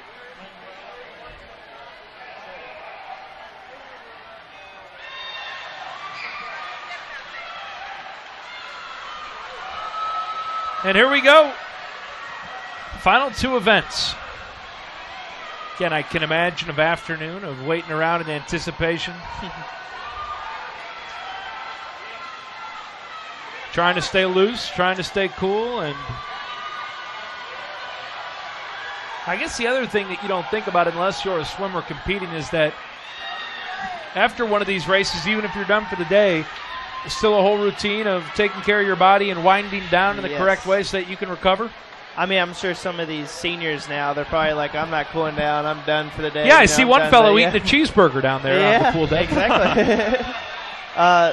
For other swimmers, maybe, some of these swimmers are still have club practice probably Monday, so I'm sure their coaches are probably telling them to cool down anyway, so. In swimming, one season ends, the next one starts the following Monday. Yep. How about the start from Hartsfield Academy up there in lane 6? They're keeping very steady. as they qualified through prelims the time of 3:59.05, but so far are leading this thing. As the second swimmer makes their final way to the far end of the pool, now catching Hartsfield is St. Andrews. St. Joseph were your top qualifiers. They're down in lane 4. One season ends, another begins. Tell me a little bit about your guys' season on the college level right now. You were telling me before the broadcast about the timing, and doesn't seem like much of an off season. No, we start our collegiate season in August. The first day school starts. We have senior run practice, and then we have coach run practice all the way till February when our conference meet is. If we qualify at conference or before that for nationals, we'll go on to nationals, which is a month after conference. And then right after that, we have about a week, 2 weeks until our long course season starts over the summer. And then we get to repeat that for as long as we swim. And it's really important for college swimmers to keep in shape over the summer because the practices we do in college are pretty intense, so we have to make sure we stay in shape for that. St. Andrews going to close this one very strong on the third leg, still holding on a little bit as the anchor dives into the pool. Right under St. Andrews are the top qualifiers, St. Joseph.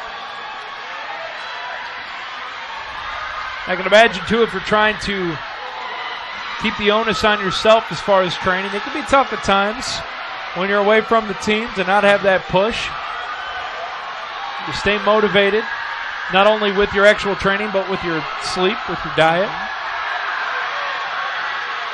It's getting very close. So here we go, St. Joseph and St. Andrews going to set up a good little battle here in the last 25 yards. That's St. Andrew you see at the top. Now St. Joseph overtaking a little with the kick. 15 yards to go. 10 yards, almost too close to call. Reaching for the wall, it's going to be St. Joseph. By 0.15 of a second, the top qualifiers from prelims will just hold off St. Andrews, who finishes second. A race for third now. And third, as expected, I guess, is going to come from Germantown as they edge out Hartsfield by about 2 seconds. But an awfully, awfully impressive close there by the anchor on St. Joseph. What did you see? He made it up in a hurry. He did. He put his head down and just pushed everything he had left out of that race and finished strong. That was an awfully strong finish, to say the least.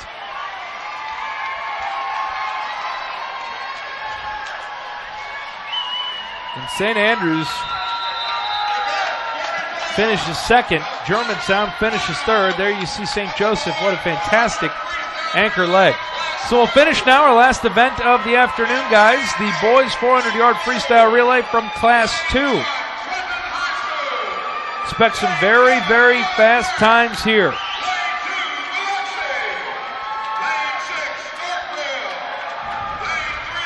And the fastest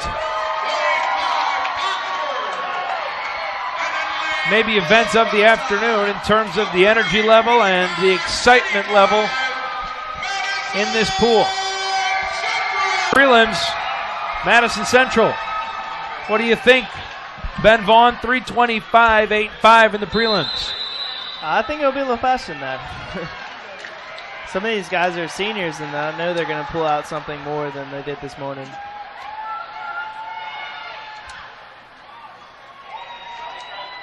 Madison Central in the prelims earlier today were 4 seconds faster than Oxford High School in lane 5 and 5 seconds faster than Tupelo High School in lane 3.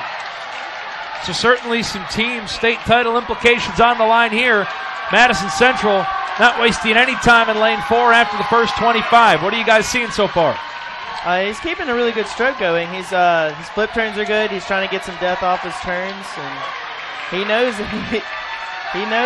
what it's going to take to win that relay. So Tupelo looks in pretty good shape in lane 3. Yeah. We get to the 75-yard mark, headed for home on this first leg of the relay, final event of the day here. at the Mississippi State Swimming Championships. When it's this close, it's going to come down to the relay exchanges and see how fast they are and if they're going to push them and see if they're going to maybe try to make up a little bit of time there. Madison Central with a very good turn. That's Tupelo down in lane 3. Up in lane 5 is Oxford.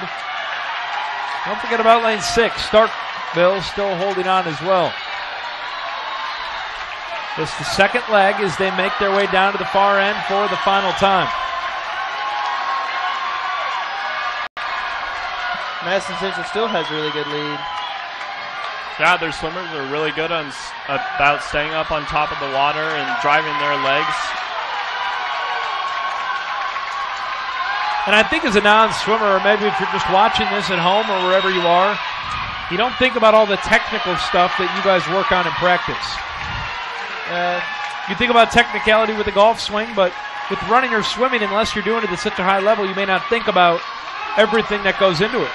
Oh, well, yeah. I mean, while you're swimming that race, you don't think about it as much, but it is there just because you've been working on it so much in practice and things like that. So Madison Central at a time of 3:25.85.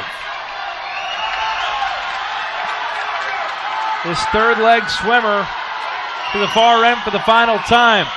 Looks like they're putting a little distance. What are you guys seeing in that race for second between Tupelo and Oxford? I still think it's anybody's race. They're both doing a great job of driving those legs and staying up on the water. It's going to come down to this last swimmer in both of those relays.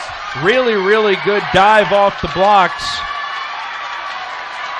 Madison Central getting really high off the blocks, driving those legs. Do you change how you get into the water depending on maybe if you've got a pretty big lead, you just want to get in technically, you want to stay under, or if you're chasing and you want to get in as quickly as possible? Does anything change? It usually stays the same. You know, what we're taught, you know, don't go too deep. You want to stay kind of mid-level in the water and, you know, keep kicking up until you get to the top of the water. That's the same no matter when. I mean, whether you're ahead or not, you have to do that. Madison Central heads for home, and as you said, it's been pretty consistent throughout for them. They're going to touch it 3:20.07, a 5-second improvement. The race is on for second. It's going to be Oxford and Tupelo third.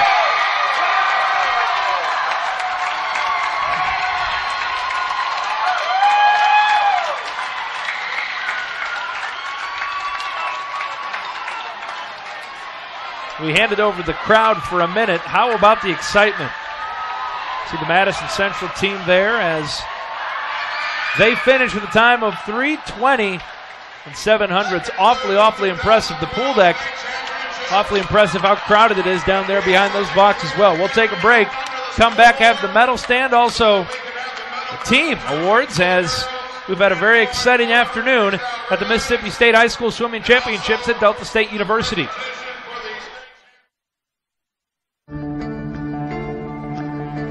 One match away from immortality. This is a total team effort.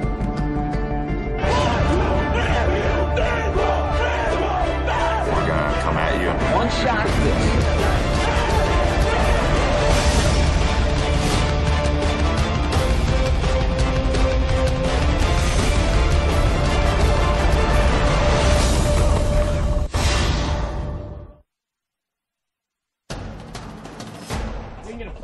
Oh, that's good stuff. All right, perfect. Prepare a Wiley Ballard graphic. Do you want me to start the stream?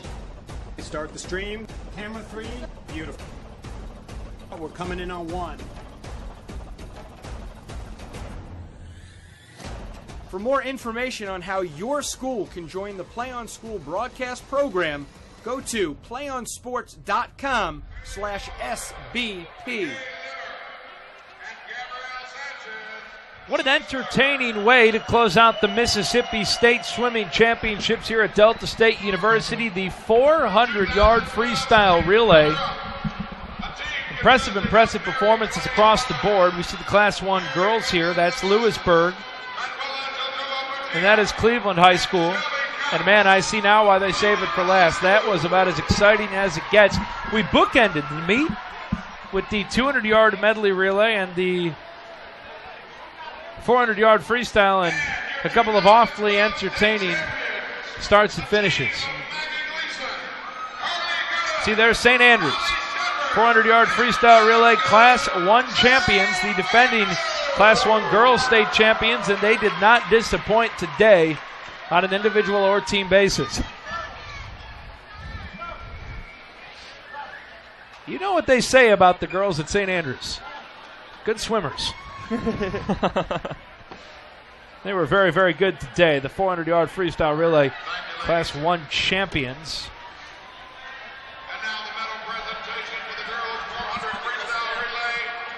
Heading out of Class 2. And the 400-yard freestyle relay for the ladies. Another exciting race in Oxford, and Oxford very, very good. Ocean Springs finishing third.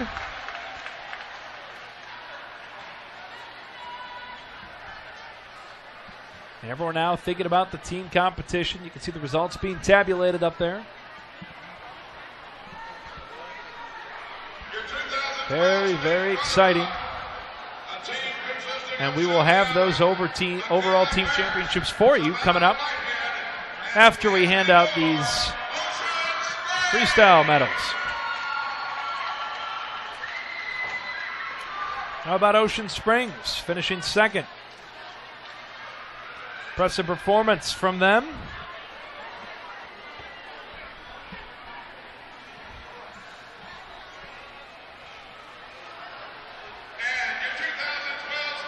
And again, the defending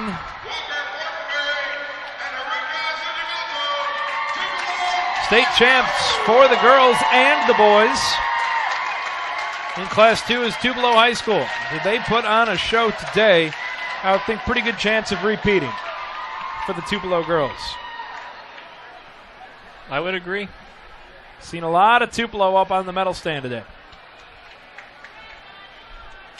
What's she holding up there? Is that a hashtag? Not sure. I have no idea. Come on, break it down for me, Galen. Hashtag win. Well, I see the neon green shoes, so there we go. Heading out to the boys' side of the competition, and it'll be very interesting to see how the boys' team events shake out. Especially you had a great battle in Class 2 between Madison Central and Tupelo for most of the day.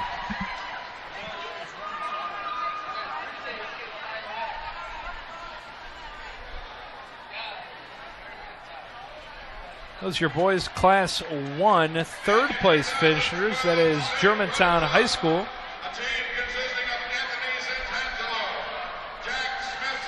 Usually a team decision what kind of outfits you're going to wear up to the podium. Is that something that you fellows coordinate? Not really. It's just like what if you're going to wear green shoes? That could be coordinated. Yeah, that's definitely coordinated. I need a pair of those bright green shoes. Those are fantastic. You will never get lost. Exactly. Let the green shoes light your way. That is St. Andrews. And your Class 1 boys 400 freestyle champions. There's St. Joseph. They take it home. A very impressive swim by St. Joseph to hold off St. Andrews and put them away down the stretch. They are your 2012 400-yard freestyle relay Class 1 champions.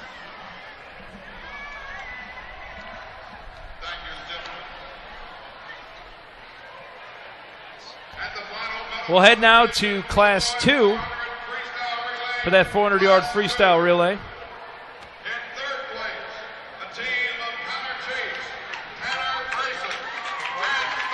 Again, some very, very fast times in this boys 400 freestyle relay in Class 2. That's Tupelo High School. Finished third, 3:27, improving their time by about 3 seconds.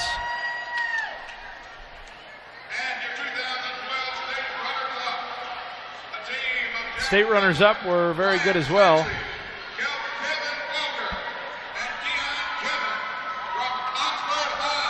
Oxford High. They were in lane 5, and an impressive performance by Madison Central, and I think they've got a real shot.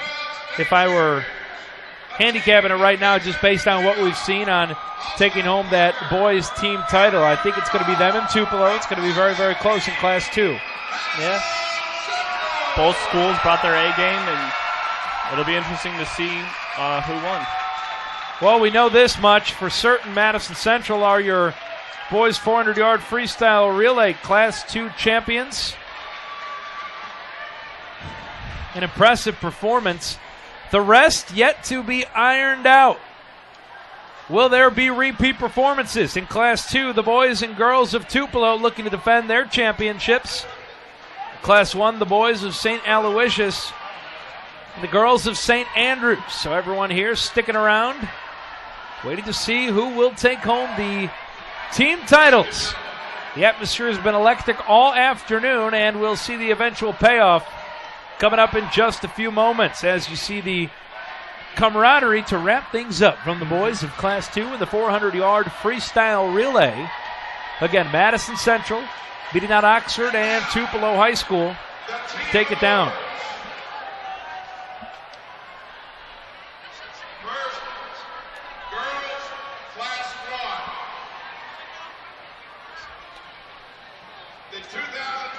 So here we go, the moment that you've all been waiting for, the team awards for the 2012 Mississippi.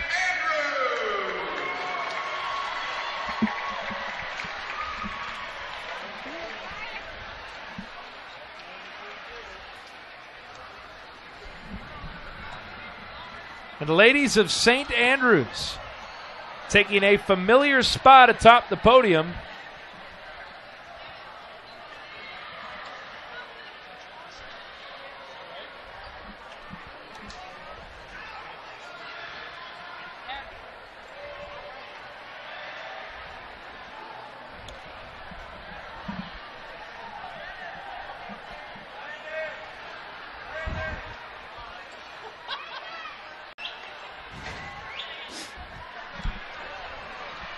A familiar spot for the ladies of St. Andrews as the state champions, Class 1.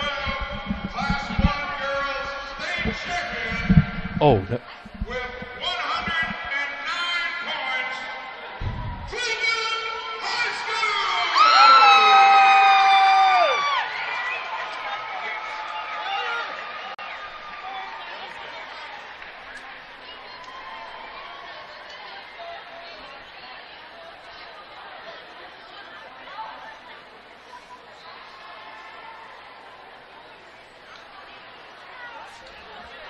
The St. Andrew girls finishing second in state in Class 1A.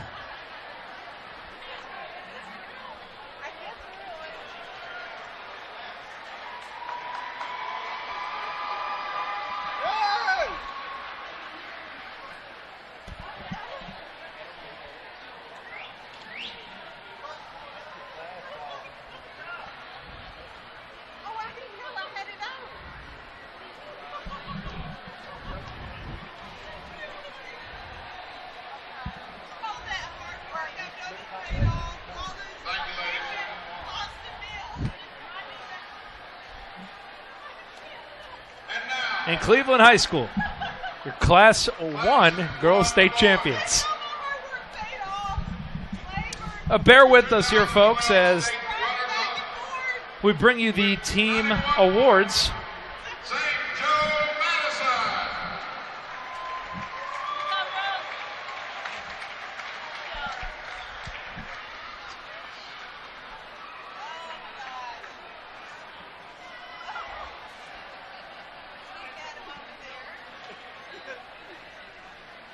And your Class 1 boys runners-up, St. Joseph finished first in that 400-yard freestyle relay. Nice job by St. Joseph of wrapping things up strong with that 400-yard freestyle relay victory.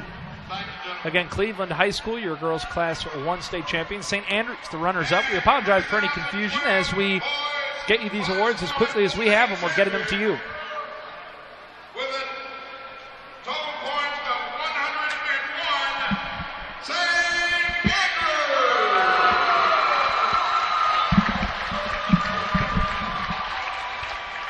And the St. Andrews boys hoist the Class 1 state championship trophy. How about that? What a performance from St. Andrews as we saw the boys on the podium over and over again, both on the boys and the girls' side. And the boys able to pick up where the girls left off last year. St. Andrews girls, the 2011 Class 1 state champions, and the boys bring home the hardware in 2012. So you can put those trophies right next to each other in the trophy case, St. Andrews.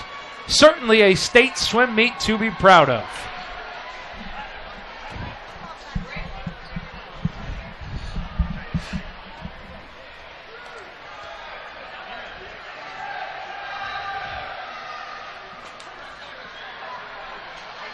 Thank you, gentlemen.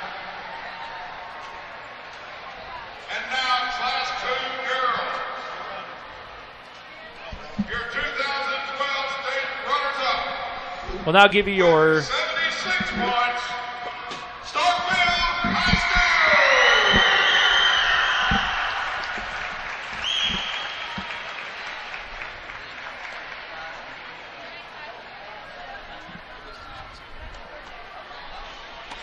School. As you see your girls Class 2 runners-up in the 2012 Mississippi State Championships, Starkville High School. Raising the trophy, Starkville very, very good all afternoon. Again, finishing second. Very nice job for the ladies of Starkville High School to bring home that Class 2 runner-up trophy.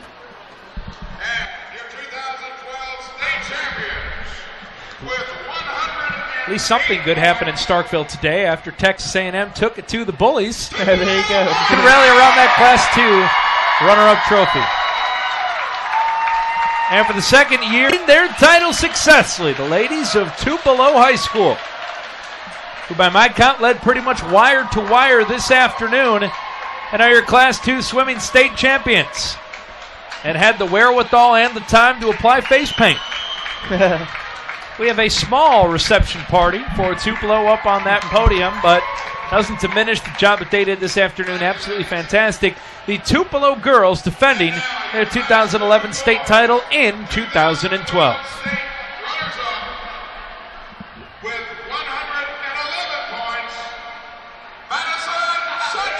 And Madison Central, we knew that it would be close, 111 points, as they are the boys' Class 2 state runners-up. And again, a lot of guys up there, Ben Vaughn, that you know, and a lot of guys that should be very, very proud this afternoon. Yeah. What an effort from Madison Central. And we'll just give you a little bit of that credit for that Class 2 runner-up, as you probably mentored all of those guys at one point. Well, just a little bit, yeah. They will say, in spite of Ben Vaughn, we managed to somehow finish second in state. And now, your 2012 state champion with 117 points. Paint a picture for me of how close a difference of 6 points is, because Tupelo High School has exactly that margin, 117 to 111, as for the second year in a row, the boys and girls of Tupelo are the state champions in Mississippi. That's as close as one person getting first instead of second. And the man in the middle of it all had a lot to do with the victory for Tupelo, Colton Fremont. And the Tupelo boys and girls, again in 2012, are Class 2 Mississippi State Swimming Championships. For everyone with Play On Sports, for our producer, Mark King, for my color commentators, Ben Vaughn and Galen Fink, thank you so much. It's been fun. You've been watching the Mississippi 2012 High School State Swimming Championships.